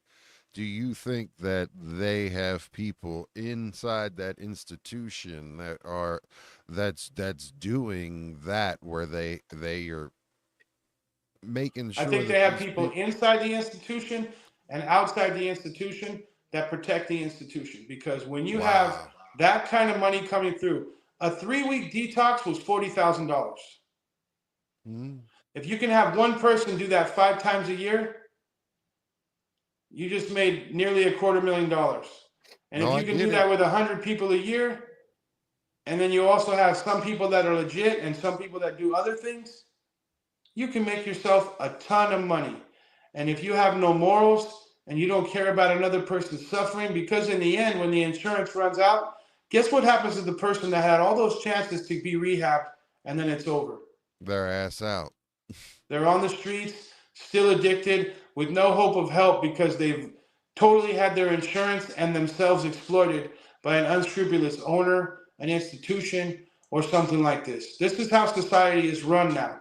It's about the people that keep the system running and the system itself, and the ones who benefit from the system, whether it's food, rehab, money, cars, everything. And it's becoming out of hand. And what has to happen is the power does have to be with the people. Our votes need to go to people that are actually down to make a change rather than make a buck. And there should be no career politicians where somebody goes in there for 10 years making $200,000 a year, which equals $2 million, and you check their bank account and they got $50 million. How the hell does that happen? I wish I knew that formula, because I'd be right there. You got the algorithm with the investments. I mean, that's definitely funny, one. Yeah. But they also got the algorithm of the phone numbers of the special interests. If you have a bomb from the industrial military complex, that if a company's suffering and their stock is falling, and you're like, why don't we drop 15 or 20 bombs that cost $60 million? And before we do that and approve that, let's buy their stock. Right? A war starts, you buy 100 bombs at $60 million or $50 million a piece. That company makes a huge profit. The stock goes up. The politician probably also gets some sort of a consultation fee, and maybe even the promise of a job if they're not in office anymore. So the whole system needs to be looked at, reworked, and uncorrupted, and it can be done. It's just that it really seems like what's going on now. You know, everything seems out of sorts, and I don't even know where to begin or where to end on what I think of it. But I do think that shaking it up, whether it's on the left, right, or in the middle, shaking anything up is going to bring a lot of things to the surface that we needed to see and fix. And it's just about whether you do it the right way or whether you do it the wrong way, you know? Mhm. Man, Yes, sir. I mean, there's a lot to this now. I'm thinking we got a couple questions from the audience, and also want to have a couple of questions. I like before we get to the audience questions. You have an album that you're getting ready to put out, Yes, and sir. you have a lot of opinions and a lot of information and knowledge that you want to share and put out there, and have always connected with being very vocal in being genuine in who you are in your music, and putting it into your music. Right. And so what's gonna be different about this album compared to like what you've done historically? Like, what is it about this album that, because you've referred to this as like your magnum opus, and this is like one of your ones that's really close to you. Can you tell me I about think that what's or tell happened us is, about it? bro, is like this whole idea of the emperor's, no clothes on the emperor type of thing. We all have this idea that we're invincible, or we're the best, or we're this. And as you get older, you start to realize that the more you think you know, the less you really do. So you have to go to facts, and you have to examine yourself. And the one thing that I realized that I believe has given us the success and the love that we have had, even though it's nothing close to these gazillionaires, we have a lot of love out there.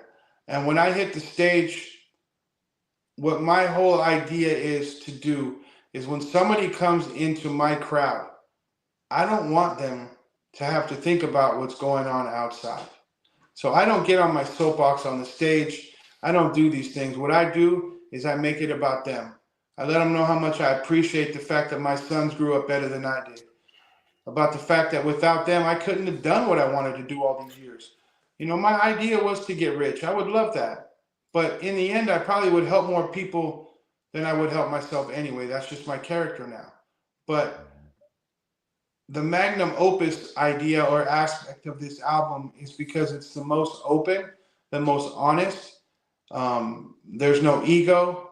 There's no worry about what people think, because I know that every fan out there that has known me, and the potential ones that do feel this music, are going to see that the reason I made this was for them. Too many artists say, well, this record was for me. Well, then you should just listen to it in your own headphones at your house. What I want to do is take away from the daily life, the daily grind, the daily struggle, and let somebody come into a place that's almost like, when you go in there, you're going to have 2 hours of forgetting about everything that's been bothering you. And that's my job. My job is to take you into sort of a hip hop planet where everyone is accepted, everyone is appreciated. We share, we talk. I let them know who I really am. I let them know they're appreciated. They're not my followers or my subjects. They're my friends. They're my people who made this life possible for me. And over the years, too many artists have seen the adoration that people have for their music or what the music does for them.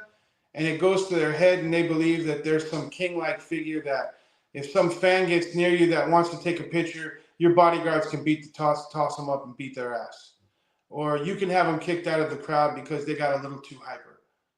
You have to know that without the fans, there is no you.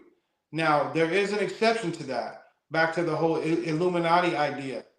I don't think it's Illuminati, but the ones who have sold their souls, and they have deemed themselves the kings and queens, and certain people that are just jumping into every genre doing a country record, and because she sold the most R&B, she thinks she should be the Grammy winner for the country. And then, sorry about that, and then people really realize that that's where this whole idea of fakeness comes along. Because you really can't do justice, or as they say, you can't serve two masters. And when people see this type of corruption, That's where the whole Illuminati idea comes in. I would call it more like monetary Adi. It's about who gets paid and who's the one behind the scenes that makes that final decision that no one ever sees their face. It's the little Norman guy with the glasses on and, you know, a pot belly and a pencil protector or whatever it is, and nobody sees him, but he's the one that finishes and writes the final ideas, and that's the guy who gets paid, and all of us suffer. So I guess my idea of magnum opus is to be honest, to do something for them, and to do things that challenge myself to give more to them, because I could come out making the same songs about the Lower East Side, about how the struggle is so hard and how I'm trying to figure things out. But now I've actually figured a few things out, done a lot of praying, done a lot of crying, made a lot of mistakes, did a lot of good. But if you only look at did a lot of good, you're not going to learn much about yourself. And you're definitely not going to be an asset to others. And what I believe is that now, to each and every person watching, every single person here has in one way or another affected my life. You too. Everybody that's listening, everybody that's given me the time to write, make questions, listen to the answers, that all matters. And that all is a sign of what I'm doing is meaning something to me. And therefore, I have to give back to the ones that gave me that meaning. Otherwise, what am I doing, bro? Just pumping myself up, peacocking, same thing. Yeah, I get you. I hope so. Like, bro, I have nothing but gratitude for you and all the love that you've shown. What's the chat asking? So check this out, bro. I got the first one. All right, yep. Mr. Mike was asking if you're independent. No. Yes. We are independent. We were sort of forced to do so, but now it's a blessing because, you know, instead of selling 10 million albums and making 100 grand, if we sell 100,000 albums, we can make $1 million. So we've sort of circumvented the system. We do our own booking. We do everything ourselves.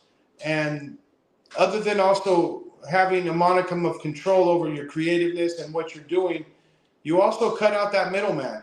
You cut out the people that are taking limo rides when you're not. You cut out those $500 lunches. You cut out, you know, anything that you don't want to invest in doesn't get invested in. But you also have more pressure because the decisions you make are yours and yours alone. So the independence is, yes, we are, and I wouldn't have it any other way. We might have a partner someday, you know, some kind of label that keeps us more for organizational rather than decision making, to where they're sort of there just to monitor sort of everything that we need to know, keep us in compliance with certain things to make sure that we can get paid, we're not stepping on toes, doing samples we shouldn't do, et cetera, basically for our protection. But we will never be under the guise of a label that says we want to sign you to a 360 deal where we give you this big old wad of cash and we take a little piece or a large piece of every single thing you do. That will never happen again with us. Sweet. Anybody else? Yeah. We got plenty. Midget Mike was asking, we were talking about your new project. Back again. What's up, Midget Mike? He said, how many tracks on the album, on the new album that you're about to drop? There's going to be probably between 13 and 16 tracks on the new album.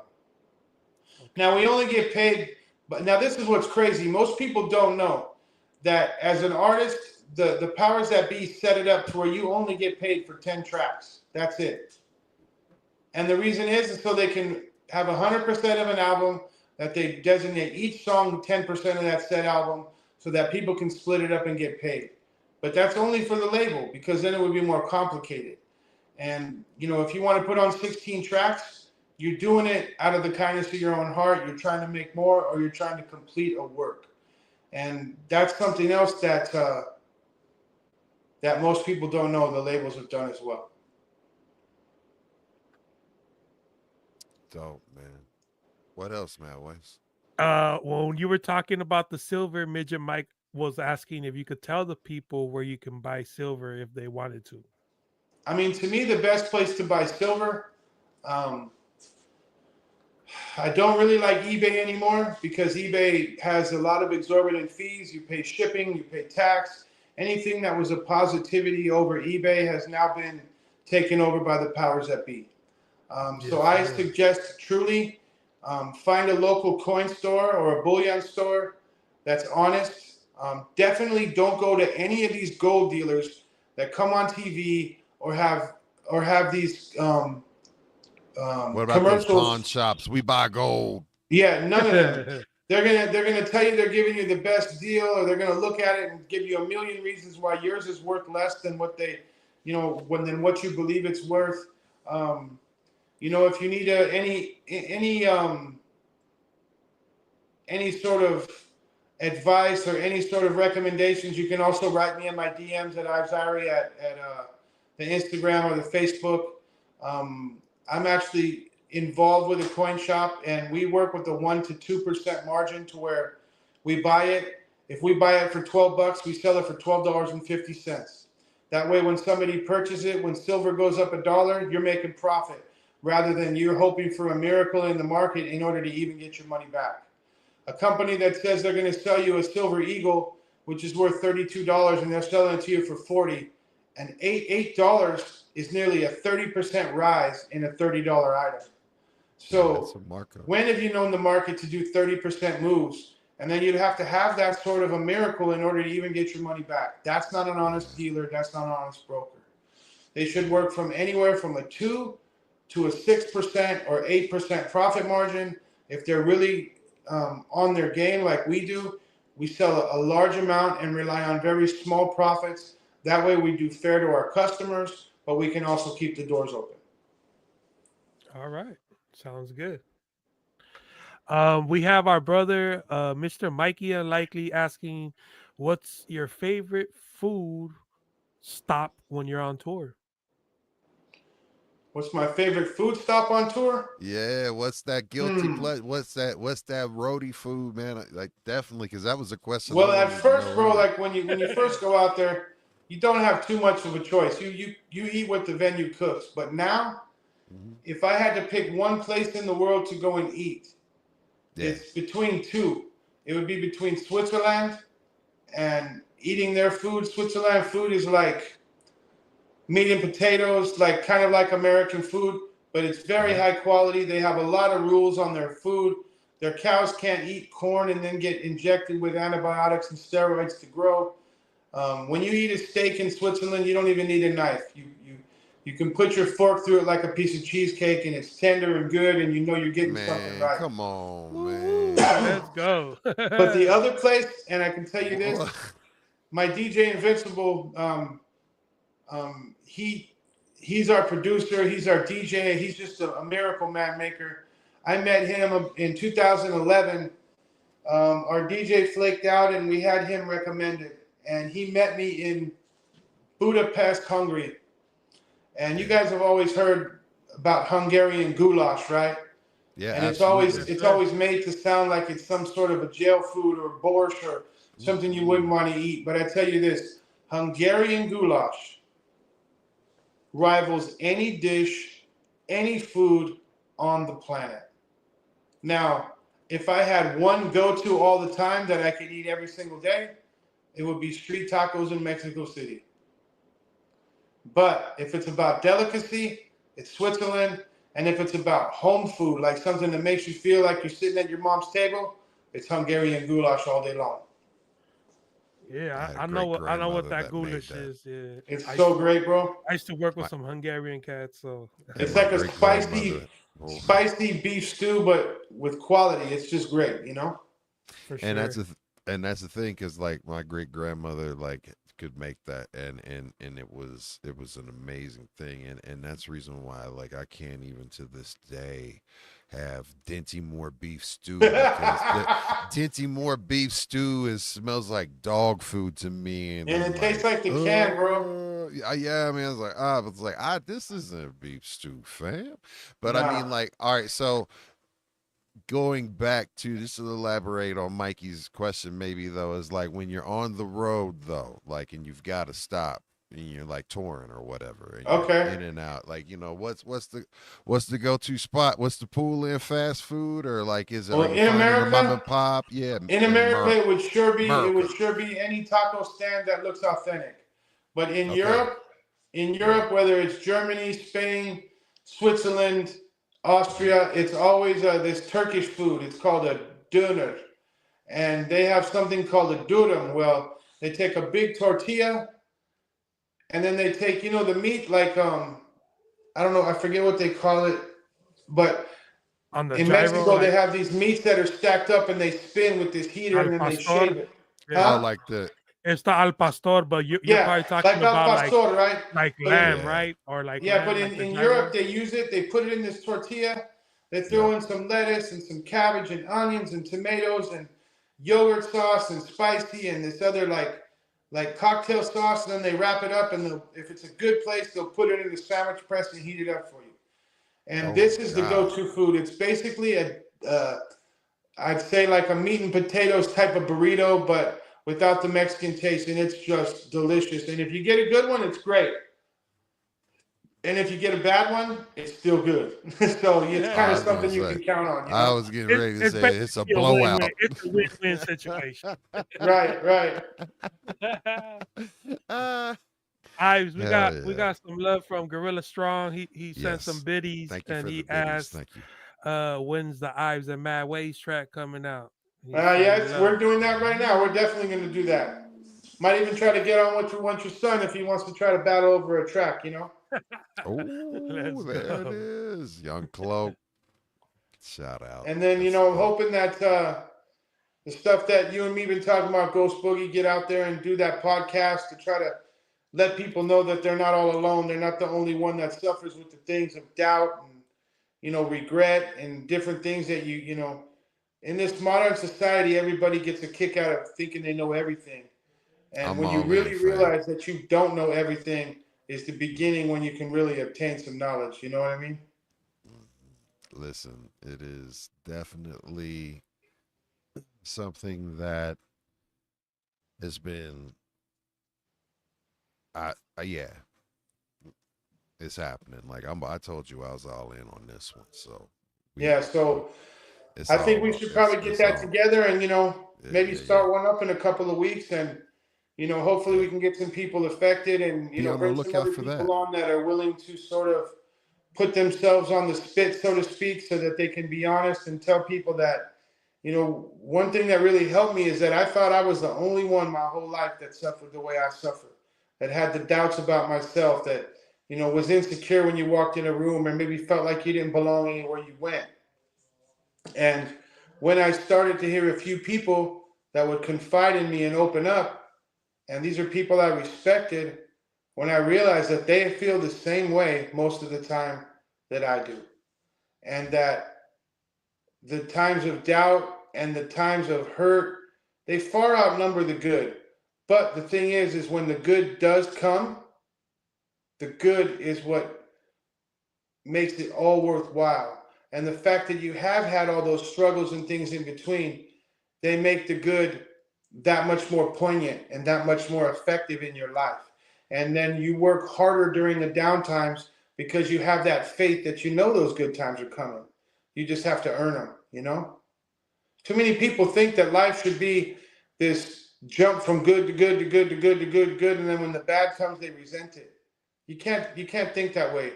You have to look at the bad times as building resilience, building wherewithal, building an understanding, building a way for you to understand how to make it through different means, and also to continue to try to do the right things when you have a bad situation. So that's what I'm looking at. Hell yeah, man. Absolutely. It's just all about sharing knowledge and but also, sharing stories, and it gives people an opportunity to relate, and it's so, hey, look, be on the lookout, man. Y'all, it's coming. We're gonna do Uh that. yes. And then, to kind of start wrapping things up and tying it up in a bow, like I do want to ask, the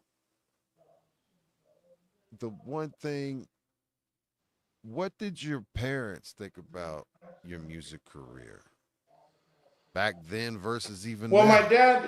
my dad was very supportive, but he went to 2 wars. He was a cop for 28 years. He was so in his own head and depressed that it was really a hard time to just get him out of his room, you know. Um, my mother, I believe, out of the thousands of shows I've done, she saw one,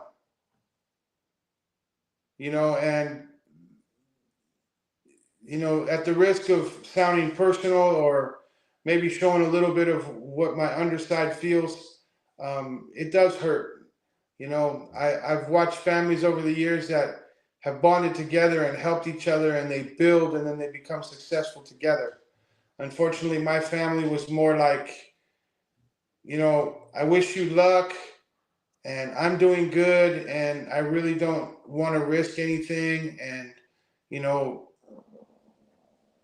my bottle of wine is here and that's where I'm going to be, and I'm going to be with my man. And you sort of end up being like feeling like sort of that can that drags behind the car of just married or something. And for me, they never didn't support it.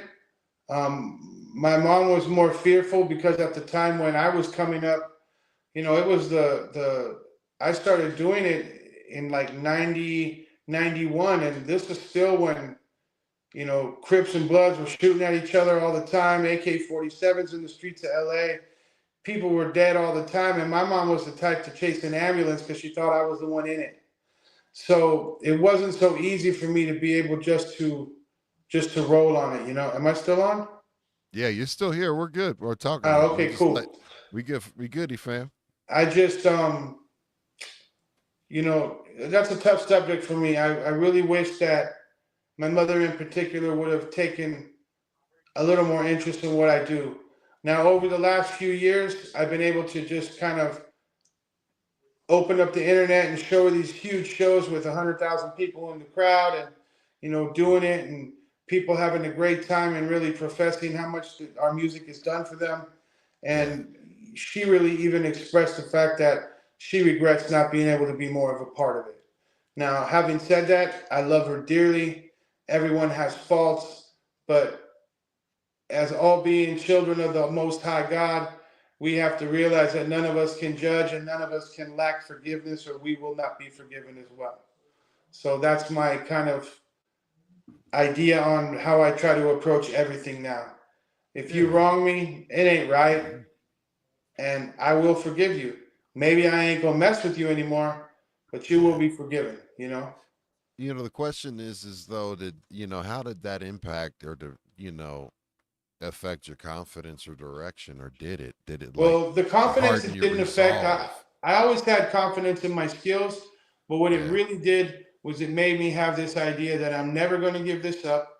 I'm never going to stop until I'm just kicked to the ground so hard that I just can't get up. So And that's always been it, my mentality. I'm never it going to quit. Always going to find a way. And unfortunately, a lot of it was probably just to say I'm going to show them sort of a petty sort of idea, I guess. But it also is a reason, and I really can't lie to try to make myself look less than human. hey Everybody bro. has human emotions and feelings, and for me, I had some pettiness in me, a lot of it, and I'm trying to escape all that now. But at the time, I was like, "You watch, you're gonna see me on stage here, you're gonna see me there, and I ain't gonna stop. And no matter what you say, I'm gonna do it." Yeah. Dope. I mean, because there's a lot of from just hearing you say that there's a lot of the same, and the I will say that it absolutely strengthened in my resolve in regards of watch me. Yeah, that's how I. And when So I look, right feel when I you start on to that. think poor me, how hard a road I have. I meet a guy like you who fought cancer, who's at the surgeon all the time. You're still recovering, and you're still strong as an ox. And it makes me look, man. You thought you were such a poor guy, and you're like this and that, feeling sorry for myself. and I see you up here doing your thing like a champ, it just makes me pull my head out of my ass and makes me say, hey, bro, you better start counting your blessings a little more rather than counting your tears, you dumbass. You know, that's how I tell Hey, myself, you know? nah, fam, I've got a lot of strong people around me and a strong community that Yeah, but it's supports about me. how you react from it too, bro. A lot of Yeah. people Oh have a yeah. lot of people around them, but they still play the poor me. And you ain't done that. So, you know, take that respect. And I hope a lot of other people really realize that how much you do in a day and then you still come and you do this. It's really remarkable and it's notable. Hey man, Word. this isn't for poor me or anything like that, but this is for me in regards to up here, because Yeah. this is what I can do, because this is all I can do at the Keeps moment. you right. Some people And have it so lucky that all they have to do all day is dye their bush and their beard. idle hands are the devil's work, and his hands aren't idle. He be writing verses all day, man. Yeah, that's what I'm saying, brother. He's taking care of kids And I'm and gonna do writing the best I verses. can to put whatever art I can out with you, and hopefully to push whatever I can do to help you push your career too, bro. You've Thank been you, a brother. good dude to me, and we'll make some good music together. And you know, I've noticed over the past few years a really big change. A lot of the mumblers are gone. All this stuff that the powers that be tried to put out to kill hip hop has only expanded it, and it's made the true golden era and the real skills in hip hop start to shine in the youth. The kids that are rapping now that are young, they're not rapping all this mumble bullshit no more. They're coming up with new styles and they're fusing things and they're coming with real lyrics and real words. And I just really appreciate the fact that, you know, hip hop in itself as an entity has this sort of a way of checking itself. Every once in a while, it might go off the road into the shoulder, but it always comes back in strong, you know? Yeah, man. Oh yeah. It is our generation. It is our generation's responsibility to lead in all aspects of life, but especially in hip hop, to Yep. be able to continue to put forth and show that, not from a judgmental, but from an inclusive, from a, like, a, when you share culture, you share wisdom, elders share wisdom and include and bring the youth along. And it is our job to empower and enlighten the youth, and it's that so the it continues to live on. And Yeah. we make sure that we tell the stories that are important to be told, and that are important, that needs to be documented, and the information is shared so people can go forth and put that into, if they are seriously trying to take this as serious as you and I and everyone that's around me in regards to this thing here. It's our job. It's our Yeah, job. 100%. I mean, dialogues like this where people can hear the truth and see that not all rappers are out there just spitting about bullshit, buying huge gold chains and doing all these stupid things. Some people actually care and read and try to understand and pass it on to the next so that maybe society can somehow save itself in a way, you know? To sum it up, what's the biggest myth or lie people believe about hip hop, man? I think that the biggest myth or lie that people believe about hip hop is that every single guy that plays it isn't a tough guy. I'm not even going to name no names, but I've been in certain rooms with people back when I was a heavy smoker, and I didn't care where it was, I'm lighting up a J. And I've had fools that proclaim to be, you know, hardcore smokers on their albums and everything. And they're like, man, what are you doing, dog? You ain't supposed to smoke up in here. You know, everybody acts so tough on their record, but you don't really see that same person showing up a lot when it comes time to just be yourself. I was quite reckless in a lot of things, so I can't really take that part out of it. But if you're going to say it and play it, you better be it. And I would say,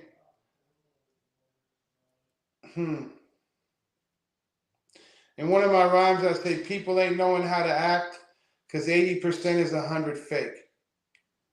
So to me, 80% of the people are 100% fake in this game. And the 20% that are real, you know it. You can tell. They practice what they preach, whether it's self-destruction or whether it's uplifting. And the other 80% are 100% fake. So that's what I would say is the biggest myth. Damn. Everyone you it see is. putting guns out on the video ain't really going to shoot them. And if they do, most of them are shooting it into the ground or up in the air. And nobody takes a special Or type of, themselves. yeah, you know what I mean? And it takes a special type of person that is sort of devout of any morals, devout of any God in their heart, devout of any kind of a care for anybody else, just to go out and act like they'll kill at will. There are Well, guys and out there that do that, well, but those there ain't the and kind of guys that I associate with, and those ain't the kind of guys that are good for your future or longevity.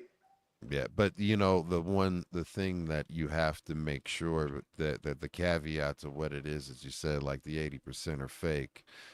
I would say that as being flies on the in the room, and Ghost was another name because I always tried to be Ghost. I just was, but Yeah. I would observe, right, and just and see, and they're absolutely even the fake. There's always someone willing, reckless enough to do and step up and be and play that role if you feel like you want to test. There might not be, but Well, I think you're sometimes right when on about a bigger that. level, there's But someone playing that's that willing role to throw, also has to be like, like you know, crash out, as the kids say. yeah, like if somebody crashes out, right? Well, then don't go to court and cry and ask the judge for forgiveness and for leniency. Don't go into court with your tears and acting like you're little Miss Good Boy and you've been doing all these things and it was just one slip up when you're crashing out or when you're stepping up to try to get a rep. Be that same dude when the consequences come. Don't just be the dude that stepped up to get the attention and to get the sort of, clicks, or so to speak. Don't step up like that, and when the heat's on you, then you turn into little Mr. Sissy Boy who didn't mean to do it, Judge. You know what I mean? Did I do that? Yeah, you know what? Yeah, exactly. Bunch of fake ass Urkels. You know what I I'm mean? So sorry, Your Honor. I Word. didn't know I couldn't do that. yeah, so that's why to me it's just like the real ones, and in the end, bro, real is as real does in whatever realm they happen to be in. If you're a killer and you're a real killer, well, then you're going to be real, but you're going to be real locked up or dead eventually. If you're going to be someone who wants to inspire people, you're going to be real and you're going to see the fruits of that realness in a different way. So I think that, there is a lot of so-called real ones, but there's a large sort of, excuse me, a grading curve to where real is either productive and beneficiary to society and yourself, or it's negative to everything it touches. So, Yes, sir. you know how that goes. Absolutely. Hey, but on the strength, talking to you guys is always great. And before we do smash off, I do want to give props and respect to Gorilla Strong, Yes. GhostBoogie, MaddWayz, my boy Radic out there in Romania, who stayed up till probably 5 o'clock in the morning now. And he's rocking the Beat Shack Collective. His lovely wife, Yonela, they've been such a support in my life. And I appreciate all them to I the think fullest. she was in the chat too, bro. Oh, she was, for sure. Yeah. That's some real caring people who want to support you in everything you do, even if it takes away from their comfort. A lot of people are cool to come to a party when it's a 9 to 5 or when they get there and they know they're going to be home in bed. But the ones that stick around and stay up late are the ones that you really want to know is good. He's still here too, he said. There he is. There's my brother. Love you, man. Just know that. Can't wait to get a chance to. Even though he looks like a strong man in a B-rated drug movie film. You know what I mean? He looks like a bodyguard for a washed up drug dealer, but it's okay, you know. He looked like he was in the Oh Italian shit. Job. Yeah, exactly, my brother. Yo, so you had mentioned a giveaway. Yes, sir. What I'd like to do is for you guys to choose whatever you want to do, but Okay. I say in my opinion, I think Midget Mike deserves something. Okay. Um, Whoever was in the chat and has like, you take the top 5 most poignant comments, and I'd like to send them all an ounce of silver. And for the one you guys deemed the highest and the best, I want to go out and send them a gram coin of gold, and that'll all be from my personal vault, out of my own coffers.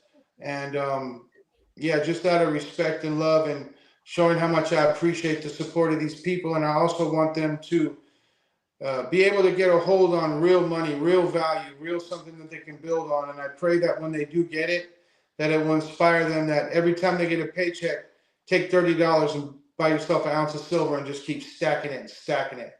And that's why we call them stackers. And anybody that stacks it up knows that it builds up pretty quick. And you can build wealth outside of the system of the powers that tell you it's a certain way, you know? Hell yeah. So what we're gonna do also is that we're gonna give this a good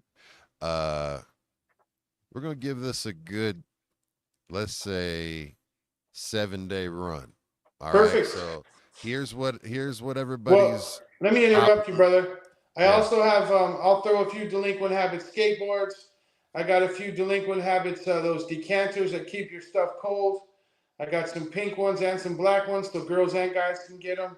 You could send the skateboard straight to my house. I got you, brother. You let me have your. I'll get you one for sure. No, I'm just playing. No, I'll get just- you both. I'll get you both one, no problem. But I think that the thing we should do is definitely know that I got about 20 things to give away. So just pick after the 7 days. You guys do the picking of the 20 random people. Give me the addresses, and I'll make it happen.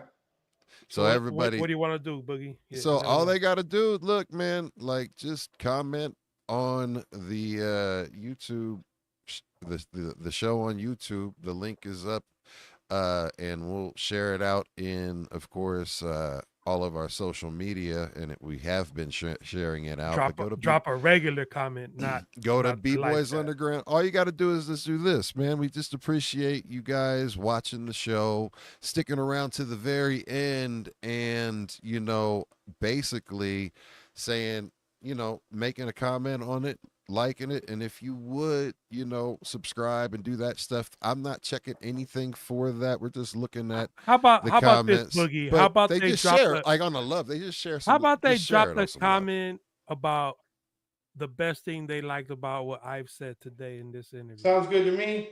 Bam, that's even better. Like, and I'll tell you this: whatever touched for the them first or made them takeaway. giggle or whatever. After I ship everything out, for the first 3 people that post up and show in a video what they got, I'll send them each a $1, a $2, and a $0.50 gold back, which is basically a new money that's coming out that has 24 karat gold put directly in the bills. That is gold you spend.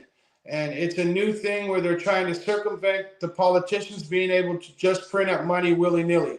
This is actual gold that you can spend. And for the first 3 people that post up on your platforms, and we see a video about it, they're going to go ahead and get blessed with that. Boom. And I'll send some to you guys too, so you don't even got to ask. Oh man, all right. So there it is. It's on YouTube. There it is. That's and what's Beat going on. Shack Official asked before we leave, when do we get the Ives Irie Delinquent Habits Part 3? Yeah. Well, we're going to talk about that, and I'll definitely be back anytime you want. That way we can just keep going, because I do believe that God has given me this ability to sort of not really care anymore unless I can do good. So if I do some good by explaining some things I've learned in my years on earth, and try to make, set a few things maybe I've done in the past right now, I'm here anytime you need me, and I'd like to talk about anything that anybody needs to talk about. Dope. Hell yeah. Well, there it is, y'all. Look, man, Ives Irie, man. I keep saying, man, like, dope as hell to just have an opportunity to chop it up with you and have a real conversation about life and hip hop in general and I how love it. And it impacts people's lives. I You know want what to I wish mean? you guys and every single person within my earshot all the best and all the blessings that our Lord has for you. And I just pray that each day has a nice piece of sunshine with a real cool breeze in it for y'all. I mean that from the bottom of my heart. Likewise, That fam. part. That part, y'all. Any shout outs before we roll out? Um, uh, Shout out to you two. Shout out for anybody that took the time to see this. Uh, Shout out to God for saving me. And a shout out to everybody that's going to see this week. I hope it puts a little something in your ear and blesses you the way it's blessed me to be able to get things off my heart and share the truth of what I've been through and what I've learned. God bless you guys. Hell Hell yeah. yeah. Salute to you, man. MaddWayz, shout outs. And shout out to you, Boogie, and shout out to Ives Irie for coming, blessing us again, blessing us with his time. Amazing stories. Shout out to everybody who pulled up, YouTube, Facebook, Twitch. I see y'all. Big love. Thanks for pulling up with B-Boys. We got some dope shows coming up too, and we hope to get Ives back for episode 3. And Anytime. a quick shout out to wifey, my son Madden. He had a baseball game today. I missed, but I got some video. He did good. And shout out to Graybeard Denver. Him and Bluebeard got something in the works. We cooking. Shout out to Herbs One. We got some dope beats popping and new music coming. So make sure y'all tuned in with Bluebeard. Check me out. Absolutely dope, dope, dope. And shout out to your son, man, getting it done on the baseball field. Shout out, little man. Salute to you, Yeah, thank you. family. Hell yeah, man. I know what it's like, to be a proud papa. So I get it. I'm very proud of my children too. So that means shout out to Ives Irie. Much love to Hell yeah. you again, blessing us again with just another dope interview and impactful. I hope you all get a chance to get something from this. And please share and comment on it and let us know the good, the bad, the ugly, however it is. We keep it raw, we keep it uncut. It's live, unfiltered, right here on B-Boys Underground. I have to say, first and foremost, thank you so much to my amazing wife who continues to support me day in and day out and gives me and it is my strength and it is my rock. Without her, mm, without my children, mm, man, much love without each and every single one of y'all. And without the support of the homies of the usual suspects, my co-host G Fresh, Big Weez couldn't be here today. And then of course MaddWayz, much love. All of my usual suspect co-host family. Much love to you guys. Usual suspect sesh will be back tomorrow. Mature audiences only. That's where we just we let it down and let it go. But Una either way, fucking. yes. Check out that. Much love. Keep it positive. Keep it pushing. Keep it persevering. We are getting ready to raid out to someone that I raided into yesterday on the raid train. And just all my viewers on Twitch, just go ahead and raid out. Boom. And with that being said, it is over, y'all. Rallo. Peace Hello. out, y'all. Peace. Shout out to Sick